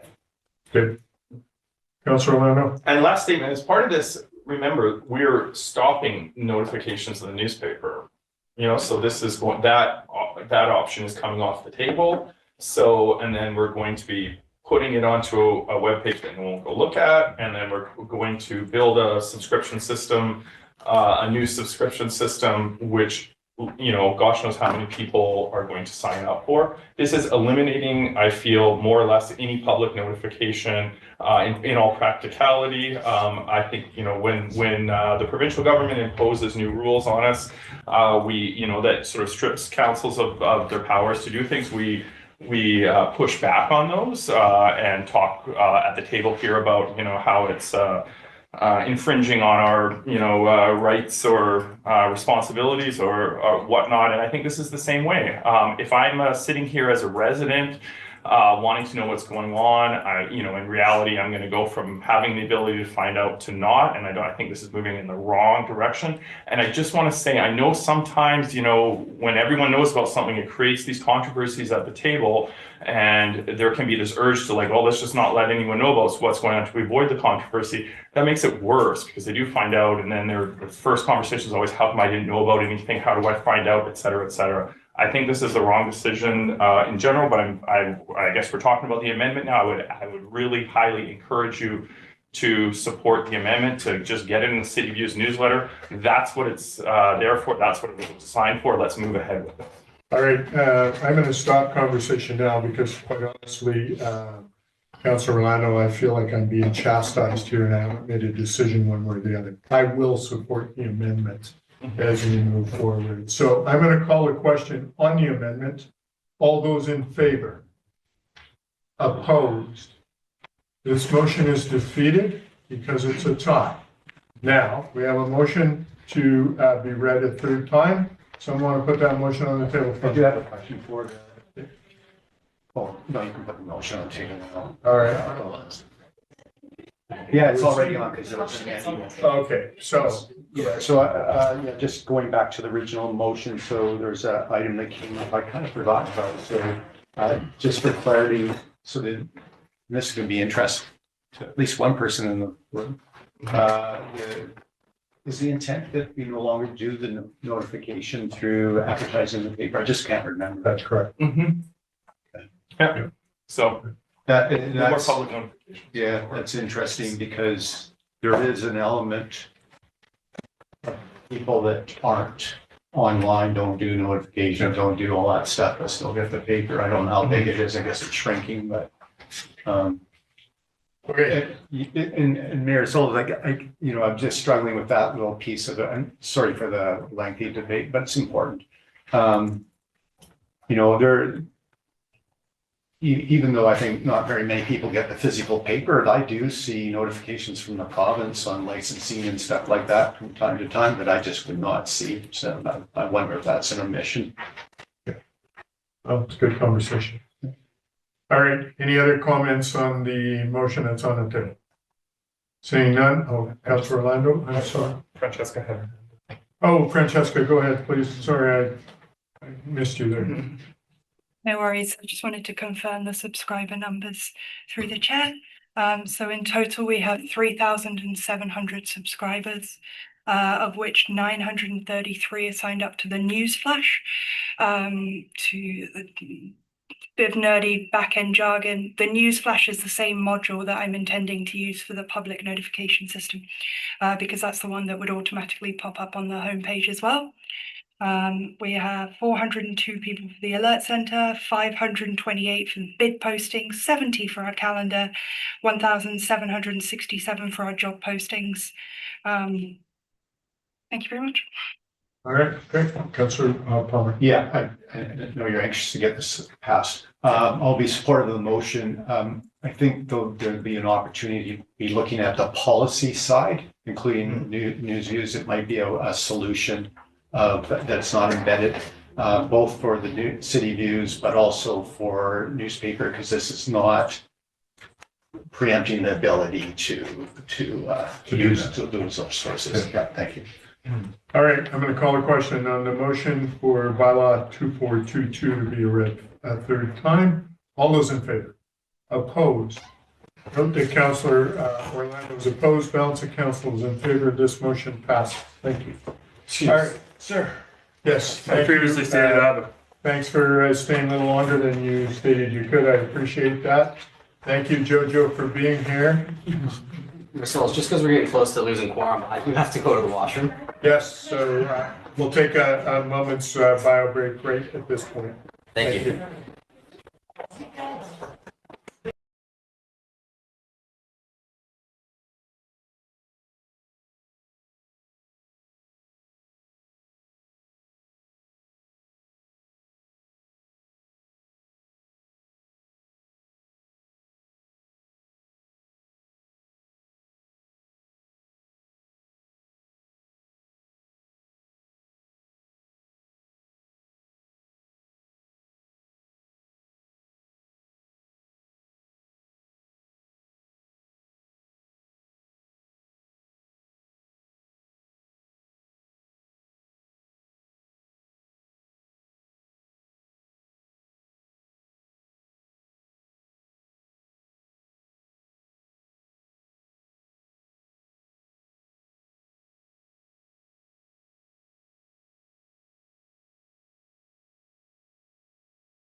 All right, Ms. Delasell, we are back and ready to go. You can let me know when you are.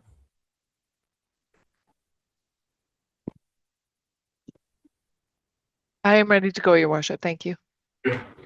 All right, I want to move on to 9A bylaws, permissive tax exemption bylaw. Ms. Moore, any oversight, or Mr. Weatherall, any comments prior to us putting the motion on the table? Through the chair, this is the same information you were provided during committee and then also as at the initial draft of the bylaw. So no further comment other than the report. All right, so in your package, gentlemen, there is a recommendation for the motion. Someone want to put that on the table, Councilor Lucille? I move that the 2026 permissive tax exemption bylaw number 2423 be read a first, second, and third time. Seconder for the motion, please. Councilor Palmer, any further discussion on the motion? Councilor Palmer? Yeah, just very briefly, there was discussion at the finance committee, I guess, on the list that's on there with some concerns, and it would seem that we sort of been kind of blindly just approving this. So it's now going to be reviewed with staff on the policy level to make sure that there isn't stuff slipping through the cracks. Sort of like to do it on this one, but hopefully we'll have those improvements for next time, because there's probably some that should not be on that list. All right, thanks for comment. Any other comments? Seeing none, I will call the question. All those in favor? Opposed? No, motion's carried. Thank you. Moving on to staff reports, 11A, Economic Opportunity Fund. Ms. Moffat, do you have any oversight before we move on? Yeah, I can speak to the report a little bit. Thank you, Your Worship, Okay. Council. Thank you. So the Economic Opportunity Funds, we do bring these ones to you every year. So at this point, we've had the RCA and the Revelstoke Golf Course apply for funding at the moment. I am expecting another application to come through from another organization, as well as we will have our ski shuttle amount as well funded through here. So those are yet to come through, but just looking at these two particular asks. So the RCA has asked for a multi-year funding, as indicated in my report. And then the golf course is just looking for some funding as well to do renovations to the venue, mainly the restaurant and patio areas. And I should mention, because I've had this question a couple of times already, just to make some clarity, the UF funding is a collaborative approach between the CSRD Area B, or the CSRD and the City of Revelstoke. So we do work collaboratively on approving the applications. I do talk to the director appointed for our area once we see these applications, and we kind of talk through them to kind of see where, if we think they're going to be applicable and how long the funding could be for and the dollar value, and kind of have a really good discussion on those things. Typically, these are not for long lengths of funding. They're not for sustainability pieces. They're more of a project piece. So that's something to consider. We have done some initiatives were done on multiple years, like 2 or 3 years. Things like the golf course quite a number of years ago got some funding for 2 years in a row. There was an airport charter service looked at a few years ago, as well as transportation.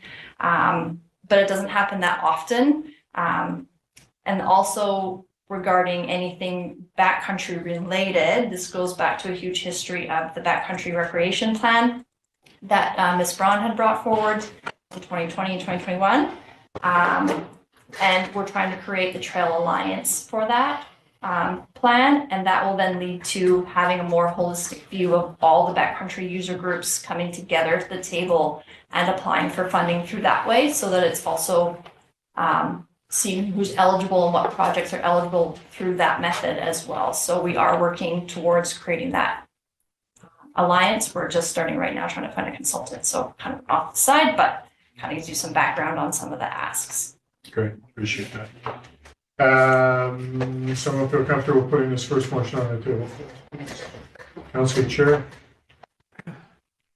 I move that a recommended Try that again. I move that a recommendation be made to the Columbia Shuswap Regional District to allocate $30,000 from the Economic Opportunity Fund for the current year to the Revelstoke Cycling Association to support ongoing trail maintenance and recreation, cycling, trails, and amenities. Seconded for the motion, Councillor Lucille. Discussion on the motion. Councillor Orlando? Oh, yeah, your worship. We did receive correspondence today from the RCA about this, and just I noticed the executive director's in attendance today, and just noting that if there's any appetite for discussion, it's not up to me as chair to. Ms. Moffat, I believe you spoke to that person earlier today regarding their allocation or their desire to have funds in the long term. Is that correct? That's correct, Your Worship. Yes, I did speak And you to. were satisfied in that conversation? I'll leave it at that. Any further discussion on the motion on the table? All those in favor? Opposed? Motion's carried unanimously. Moving on to item number 2. Councillor Cherry, you want to put that on? I move that a recommendation be made to the Columbia Shuswap Regional District to allocate $75,000 from the Economic Opportunity Fund for the current year to the Revelstoke Golf Club to support restaurant venue and upgrades and enhancements. Okay, second for the motion, Councillor Lucille. Any further discussion? Councillor Cherry, you want to weigh in? I'm happy to chat about this. I was hoping that the Revelstoke Golf Club could do a delegation prior to this. It doesn't look like the timing worked out, so I'm going to go a little bit on memory here. Okay. The Revelstoke Golf Club restaurant is the only restaurant on that side of the highway that services Columbia Park, outside of Denny's, which is along the highway. 10 years ago, the Revelstoke Golf Association was in pretty dire financial constraints, but with their new director, they've been able to turn that around to a place where they're in a better financial position, and now they're looking at upgrading the facilities. Dean's done a great job at getting the next generation into golf by allowing anybody under 18 to golf for free. This will only further enhance the viability of the applicant as well as service the entire Columbia Park area for a restaurant. Great, thanks. And the building is still owned by the city of Rose. Correct. So it does enhance one of our own. Right. Councillor Paul? Yeah, just a question through Councillor Cherry. Are they also looking for funding through tourism funds as well?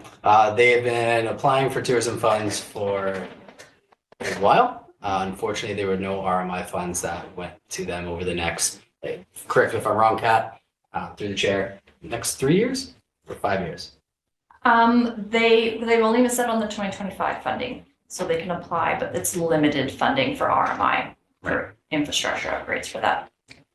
Well, they're looking at a pretty massive infrastructure project right now with the irrigation system, which is original. Follow up, Councillor Paul? Nope. Okay. All right.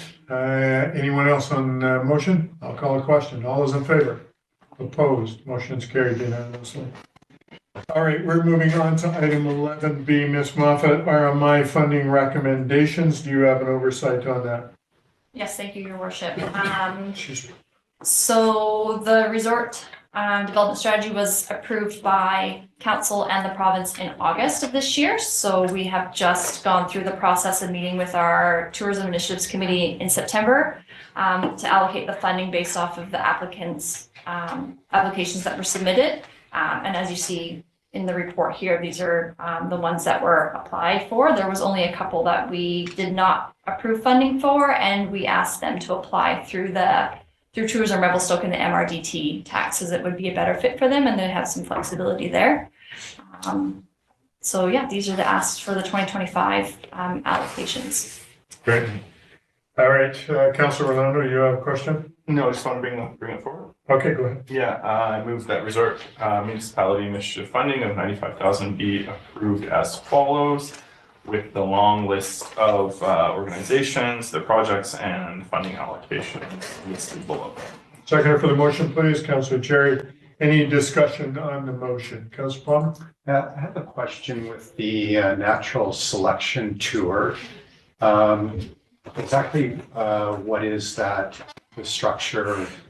There was something similar to this a number of years ago, and there was some question about whether it was actually predominantly serving an industry. It wasn't generally available for everyone. So that's the motivation behind the question. But I'm wondering first what the actual infrastructure is. What are they doing? So they're looking at doing some installations to the current infrastructure that they have there and doing some tree clearing, around the venue as well to make it safer and more accessible for the big events that they have for the Natural Selection Tour.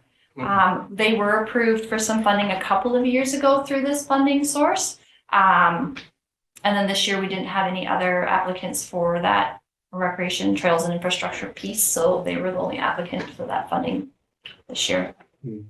Yeah, so because I remember that and it got passed. I was, I think, on the committee at that time, and the concern is like, this is on the hill, this is on the ski hill, is that correct? And essentially you need to buy a ski lift for this event to get to that, is that correct?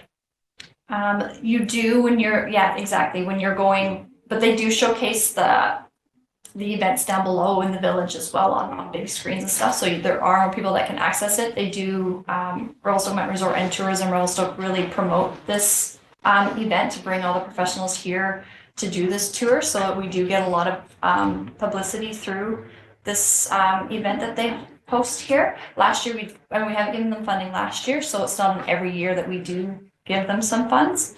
But it is a little bit more limiting to your question, yes.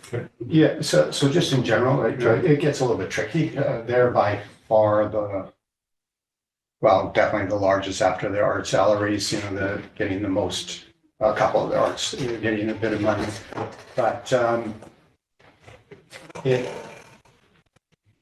yes, like it's a great event and RMR does a great job of that. And I think there's no secret that they are also on a business side, a financial beneficiary directly on that, unlike most of the others, which are nonprofit organizations. So I'll be supportive of the motion, but I guess I think the committee really needs to look at the criteria, because this is tilting a little bit into assisting business specifically, and it's a great event. Don't get me wrong, it's a great event, applauded, wonderful, all that kind of stuff. I'll say it, does a $1 billion enterprise need subsidy by local dollars? Okay. That's it, thanks. Councillor Cherry? Thank you, Mayor Sauls. I believe it was last year at UBCM 2024. We met with the Minister of Tourism. Yep. That applauded that specific event as a good use of these funds. And not to undermine anything Councillor Palmer says, I think he has great points. I just wanted to add that to the conversation. Good. And for clarity, they are a valued partner in the community. There is accountability ultimately. I will be supporting the overall list, but I would ask that to be looked at a little bit more closer. And so just for clarity, this is a mountain biking tour event. Snowboard. Okay, because I'm looking summer infrastructure enhancement installations. I guess that's when they do it. All right. Yeah. So I wouldn't naturally be selected for this tour. So that's why I'm asking these questions. All right. Anyway, any other comments on the motion on the table? Councillor Lamb. Yeah, just recalling discussions at the infrastructure committee when we looked at this list. There's a lot of moving things around and trying to hit budget. I have a question, if I may, through staff. I think this was the only, and you might have mentioned it, the only trails application. I also believe, is it outside of the RMR 10-year or inside? I'm not 100% sure. I'm not sure if that was part of the rationale behind it, but just in terms of like budget, this is a tiny drop in their pretty huge budget for this major event for them. Yeah. So we have a proponent here. Can you just weigh in on where it is on the map? It's slightly out, it's adjacent to resort lands. It's just Yeah. outside. Good, thank you for that clarification. All right, any other comments on the motion on the table? I'm gonna call the question. All those in favor? Opposed? Motion's carried unanimously. Thank you. I appreciate that. We are now going on to item C, tenant protection strata conversion policy DS24 amendments. Mr. Simon, you're just tiny on my screen today. Thank you for being here. Do you have an oversight on this before we move forward? Through your worship to council, no presentation from staff. Happy to answer any questions. I think the report is pretty detailed, so if there's any questions, we are here for you. Any questions for Mr. Simon before I ask for the motion on the table? I'll wait for the motion. Okay, someone will put the motion on, Councilor Lund. Yeah, I'd like to move that tenant protection and strata conversion policy DS24 be approved as amended. Seconded for the motion, Councilor Lucille. Discussion on the motion. Councilor Orlando. Yeah, just a real quick background. After being approached by community members and residents of manufactured home parks, they requested some changes and amendments to a policy that this council adopted. What we are doing now is adopting amendments that were made to the policy after a number of meetings, number of discussions. We've taken a look at this before, and the idea is to just improve on our policy with a lens specifically to closing some gaps, tightening some wording, improving some protections for existing residents who account for like 13% of our total residences in the community. So I'm happy to see this. I'm glad. I just want to thank staff and council for working through this and trying to get something that's a bit tighter and addresses some of the concerns that were raised. And yeah, I'm supportive of this amendment. All right, any other comments? Councilor Cherry, Councilor Palmer. I'll give it up to Palmer first. Thank you, Mayor Souls. I'm just looking forward to getting this done and out of the way because we really have limited jurisdiction. A question. So the province, and staff may not have the answer, but the province introduced some new legislation regarding housing just last week on the 9th. I'm not sure if their staff is aware of that, but if you are, do you think there's any implications related to this policy? Mr. Simon, do you have any knowledge? Through your worship, Councilor Palmer, we would have to delve a little bit deeper. There's nothing that's come across my plate that I'm aware of that would directly impact this policy and council's jurisdiction over any land use changes for manufactured home parks. Okay, thank you. Thank you. Councilor Cherry, do you have any further? We'll just let it go. All right. This is great. All right, any other comments? Seeing none, I'm going to call the question. All those in favor? Opposed? Motion's carried unanimously. Moving on to item D, Engineering Strategic Priorities Fund Grant Update. Mr. Black, do you have any oversight before we move this motion? Yes, your worship. Basically, a month or so ago, council supported a grant application for our waste bin composting program update, and the resolution as required by BCM was incomplete. And this modification, as requested on your package today, will address that shortcoming, and we will then continue to be in the loop for the grant funding and evaluation. All right, great. Councilor Cherry. I move that overall grant management for the Strategic Priorities Fund composting project be provided by the city of Revelstoke, and that any cost overruns be supported by the city. Seconder, Councilor Lucille. Discussion on the motion. Councilor Palmer. Yeah. So just a question. I'll be part of the motion. Whenever I sort of see sort of a blank check kind of statement, that's where I get concerned. Sure. So if we could just have clarification on what the limits of that. So like, could this be like a $5 billion or $5 million cost off overrun? And what are the checks and balances to make sure it doesn't go way off? Mr. Black. Thank you, Your Worship, and the council. We have engaged a consultant that this is what he does in particular throughout the province. And we've been updating our cost projections for this project for the last couple of years. I do not believe that we are at any risk of going over in this project. However, world economy, plastics coming out of Texas, acquisition of containers from Europe, there is always a possibility of going over. The total project, I think, budget for the containers was in the order of $2 million. I would not expect to see more than 10% above that.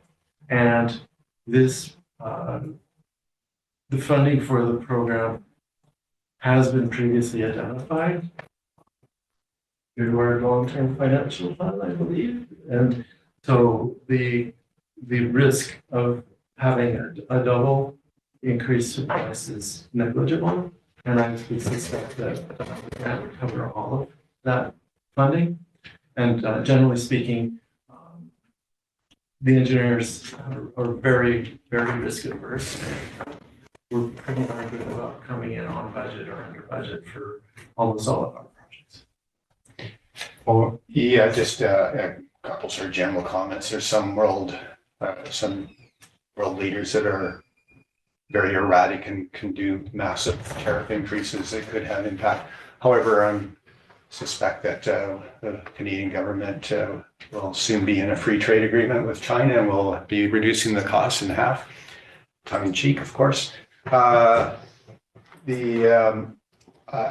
just for clarity, my understanding, that clause, which is a requirement for the funding, so that's basically why we're putting in that. If we want the money, we have to put that clause that we're look after things go awry. Thank you. Councillor Chair. Yeah, to the chair, Director Black just made a blanket statement stating that engineers are really good at coming in right on cost. I'd just like to get that in writing, if I can. I'm surprised that you got narrowed in on that. Not gonna happen. Yeah, it is. The minutes are transcribed. Estella Sell, could you add that, please? Thank you. All right. Any further comment on the motion? Seeing none, all those in favor?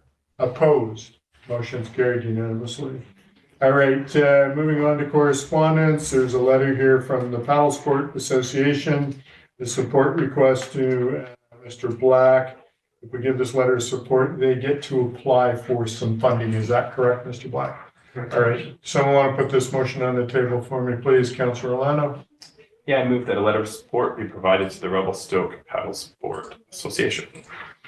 Seconder for the motion, Councillor Luciano. Any discussion on the motion? Seeing none? Happy to Happy to support? help them, yeah, of course. Okay. As we are every time we get something like this. Perfect. All those in favor? Opposed? Motion's carried unanimously. Going on to communications, Finance Committee meeting. What didn't we talk about in the Finance Committee? Just about everything, the reserve savings, unfunded list, property tax exemptions. Well, that was it on that meeting. It seems like they run one into the other, Ms. Moore. That's why I said that. Any comments from council on the Finance Committee on that meeting? Seeing none, I'll go on to Governance Committee. Councillor Palmer, I'll go to you because I was away for that meeting. Thank you, Mayor Souls. I think most of the stuff has come through the committee through recommendations to council. Yes, I don't really have anything to add to the minutes. Anyone else from council? Any comments? Seeing none, moving on to Council Chair, Councilor Lucio. You can tag team on this multi-purpose facility advisory committee. Any comments? Yeah, it was our first meeting since February. We talked about the forum and how expensive it would be to put a 10-year Band-Aid on the building. We then talked about a interactive survey that's going to go to the community. That's going to show base building, allow you to add on, see what your tax implications would be, as well as seeing how expensive different add-ons, whether curling rink, gym, climbing wall, stuff like that, as well as how big that footprint would be and where in the community that new multi-purpose facility could fit. All right, thank you for that, Councilor Chair. Small addition. No formal decisions have been made yet. This is a very exhausting process with a lot of different community groups weighing in, which sometimes is difficult to run meetings, but we are getting a lot of info and a lot of communication. This is a massive project for a community our size. So we're hoping that next phases can get identified in the process. All right, good. Thank you. Any comments from council? Seeing none, moving on to Revelstoke Area Economic Development Commission minutes. Councilor Orlando. Thank you, Mayor Sauls. So at the meeting, our most recent meeting, which was September 10th, there are some recommendations for council in here. So starting on page 3, the Economic Development Commission is looking as what is called Revelstoke Airport Project Presentation. So we are scoping out the airport master plan, scoping out business planning, scoping out the broad topic, I would say, of the airport and potential city ownership. As part of that process, staff presented some initial research and findings. I would say it's very preliminary and initial. And from that discussion, there were a few recommendations to council. So I would like to move forward with the first one, and I'm happy to speak to it. The first one is that council and the CSRD board explore raising airport fuel prices. So is where, trying to find where this is exactly. That's on page 3. So this is 13D. Oh, so 13C. 13C. And on page 3. Page 3, yeah. D part. So just here, so generally, I think we actually have a policy that these things are future. If there's direct requested, it's a little bit different because this is coming from the committee. And so just for clarification, Ms. Floyd, will this come at another time or we need to weigh in this being a motion put on the table at this point? Thanks, Mayor Sauls. So typically if a select committee or commission makes recommendations, the staff liaison would present them to council. Yeah. For consideration. Okay. And that would be, I'm not prepared for this. No. That's a big. In a report. Yeah, and so it will come forward, but thank you for noting that. And the other ones, Councilor Orlando, could you note those for us too? And then we'll just have those come in a report to us. Yeah, just if I may, Mayor Sauls, I noticed that Ms. Moffat came closer to the front here. If we could just maybe seek a bit of an update, I thought we'd be running through the resolutions today on these recommendations to council. Sure.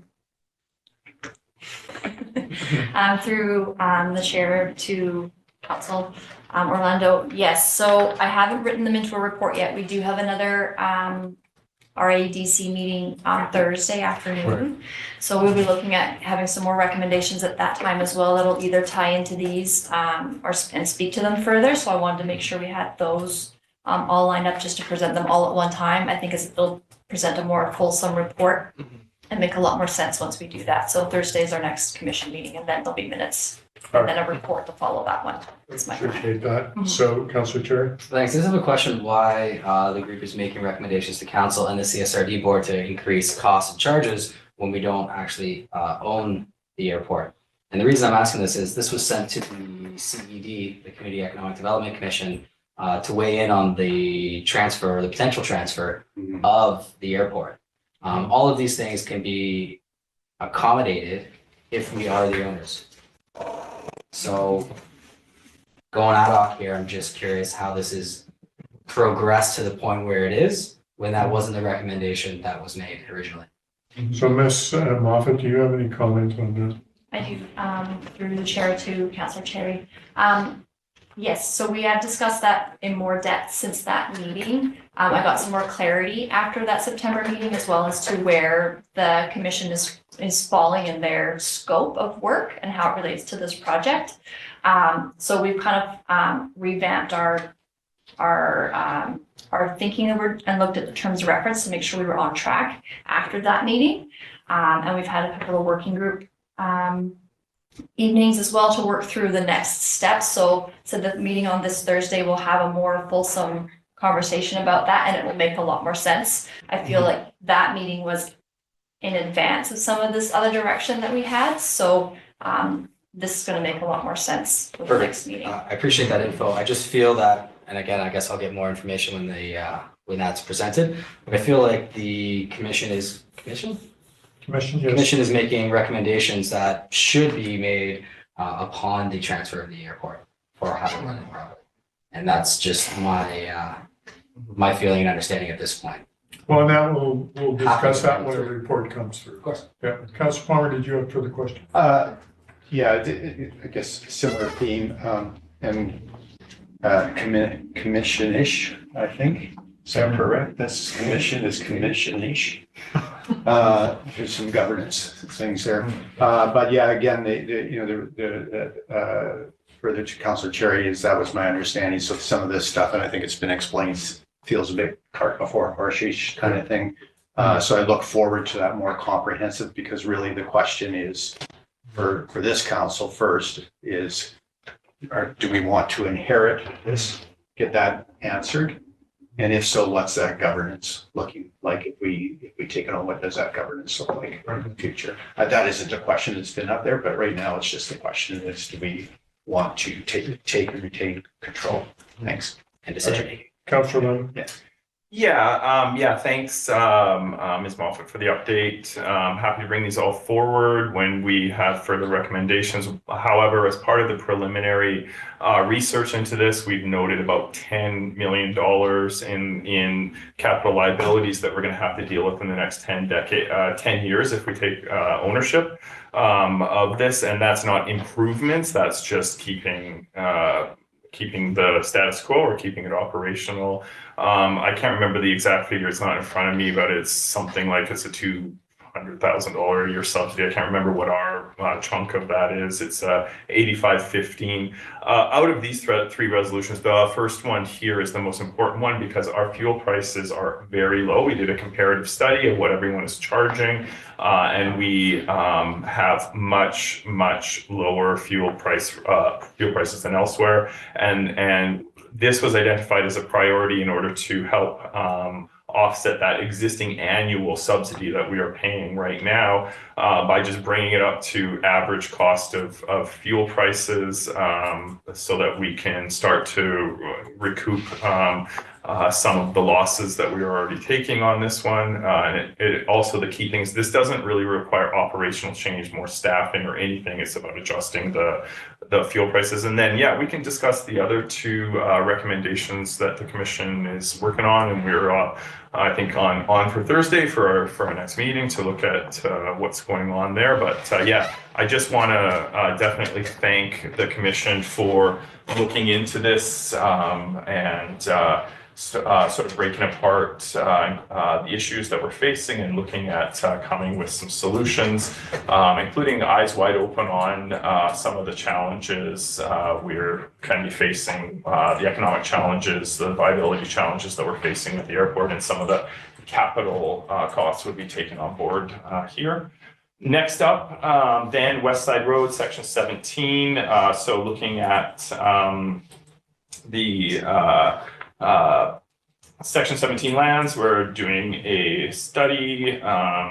We've been successful through REDIP, EOF, and Economic Opportunity Fund. I believe that went out to tender recently. I think I saw a notification recently. And what else? We looked at EOF requests, which we already looked at earlier in this meeting. And what else? Last one was building capacity stream for the Reddit program. Yeah, and I think that's about it. Set some meetings for next year. Looking forward to it. Any other comments? Just a comment, because it was made in relation to the airport. The city of Revelstoke does put in 85% of the costs, whether we own it or not. So that $10 million cost that we're going to look at over the next 10 years potentially, the city of Revelstoke and the taxpayers are currently on the hook for it with little to no say. If this moves into an ownership where the city of Revelstoke owns it, that same percentage still exists, the same cost still exists, but we'll have the control forward in making a lot of these economic decisions that could reduce the tax burden on residents here in the city, which is why I'm very interested in everything related to the airport. I appreciate all the info coming forward. I know I'm saying this in the minutes, but I just want to make sure that everybody understands that. Councillor. Yeah, just further to that, an explanation by the director and staff. So, I said the chick or cart horse, but it might be more chicken egg, maybe. And specifically on the gas prices, even that motion is to think about it. It's not a recommendation to increase, and the other is to look at the fees and charges. And it seems to me that both of those are prudent. I would suggest it's coming back to us. I'm not sure who actually has the jurisdiction, if it's CSRD right at this point for fees and charges. So it's not even our decision, even though we pay for the whole thing, like 85%.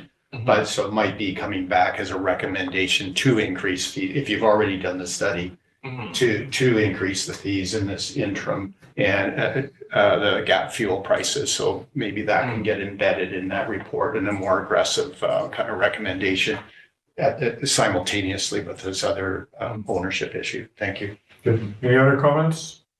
Councillor Lund. Yeah, thank you. Yeah, we're happy to incorporate all that input and bring it forward. Definitely want to get the fuel prices on board, because this, as soon as we start charging, I don't think we're making much on this at all, just because we're just processing it and giving it away. We have an opportunity to raise some income and help take some of the subsidy that taxpayers are paying and recoup that through the user groups who are direct beneficiaries. So I think this is, it's not a lot. It's probably going to help us out 30% on that annual subsidy, but it's better than nothing. And the sooner we start, the better in my mind. But yeah, happy to bring it forward soon. All right. We're going to move on to the next one, Tourism Initiatives Committee minutes. Councillor Orlando, this is yours as well. Yeah, Tourism Initiatives Committee, I believe we had the recommendations on the agenda here today that we reviewed. We did looked at the resort development strategy, reviewed funding requests that we've actually already voted on earlier today, and also had a I think that's what it. Okay, any comments from council? Just on the motion on the dates, that would be a recommendation also coming to council.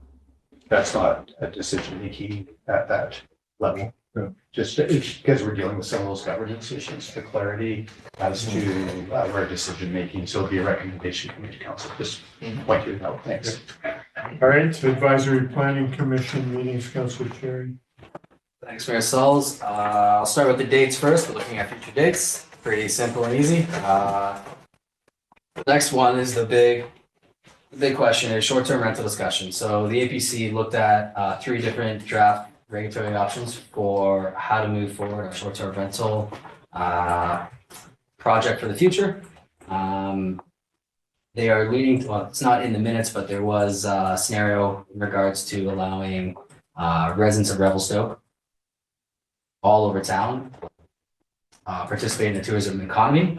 I have a number of specific conversations led by each person, but I don't feel that we're at a place to really jump into those. But appreciate that. Councilor Lando did join, so I'd love to see if he'd like to add anything.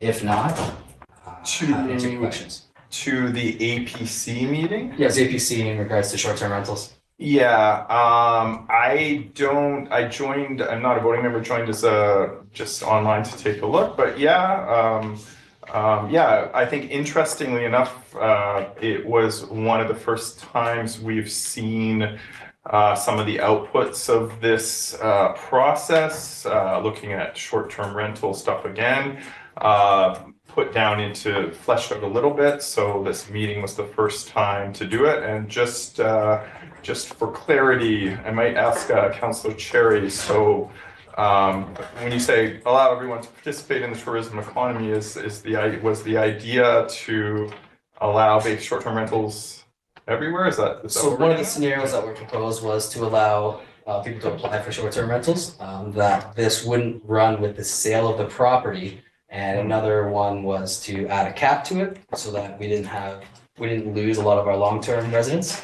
But again, it was just a preliminary conversation about where we should go from the commission. There is no recommendations this time made to council. It's very preliminary in the conversation. This is the first one we've had since popping into the APC from council table. All right, good. Any other comments from council? Seeing none, I'm going to move on to Social Development Committee. Councilor South, comment.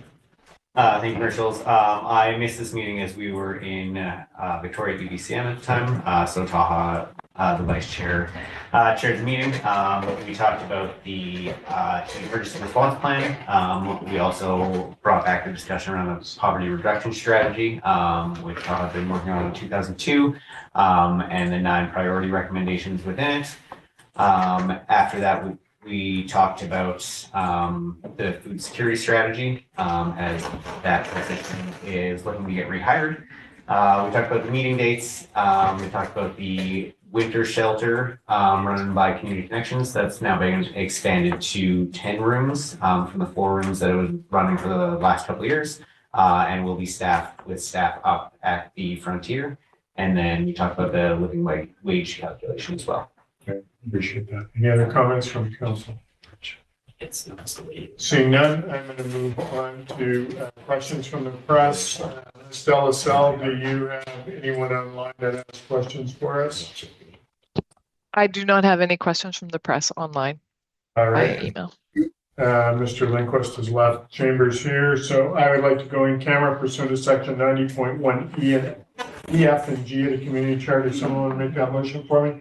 Councilor Lucero, seconded by Councilor Cherry. All in favor? Motion's carried. We will go in camera. We'll take a 10-minute break and then come back in camera. Thank you for your time today.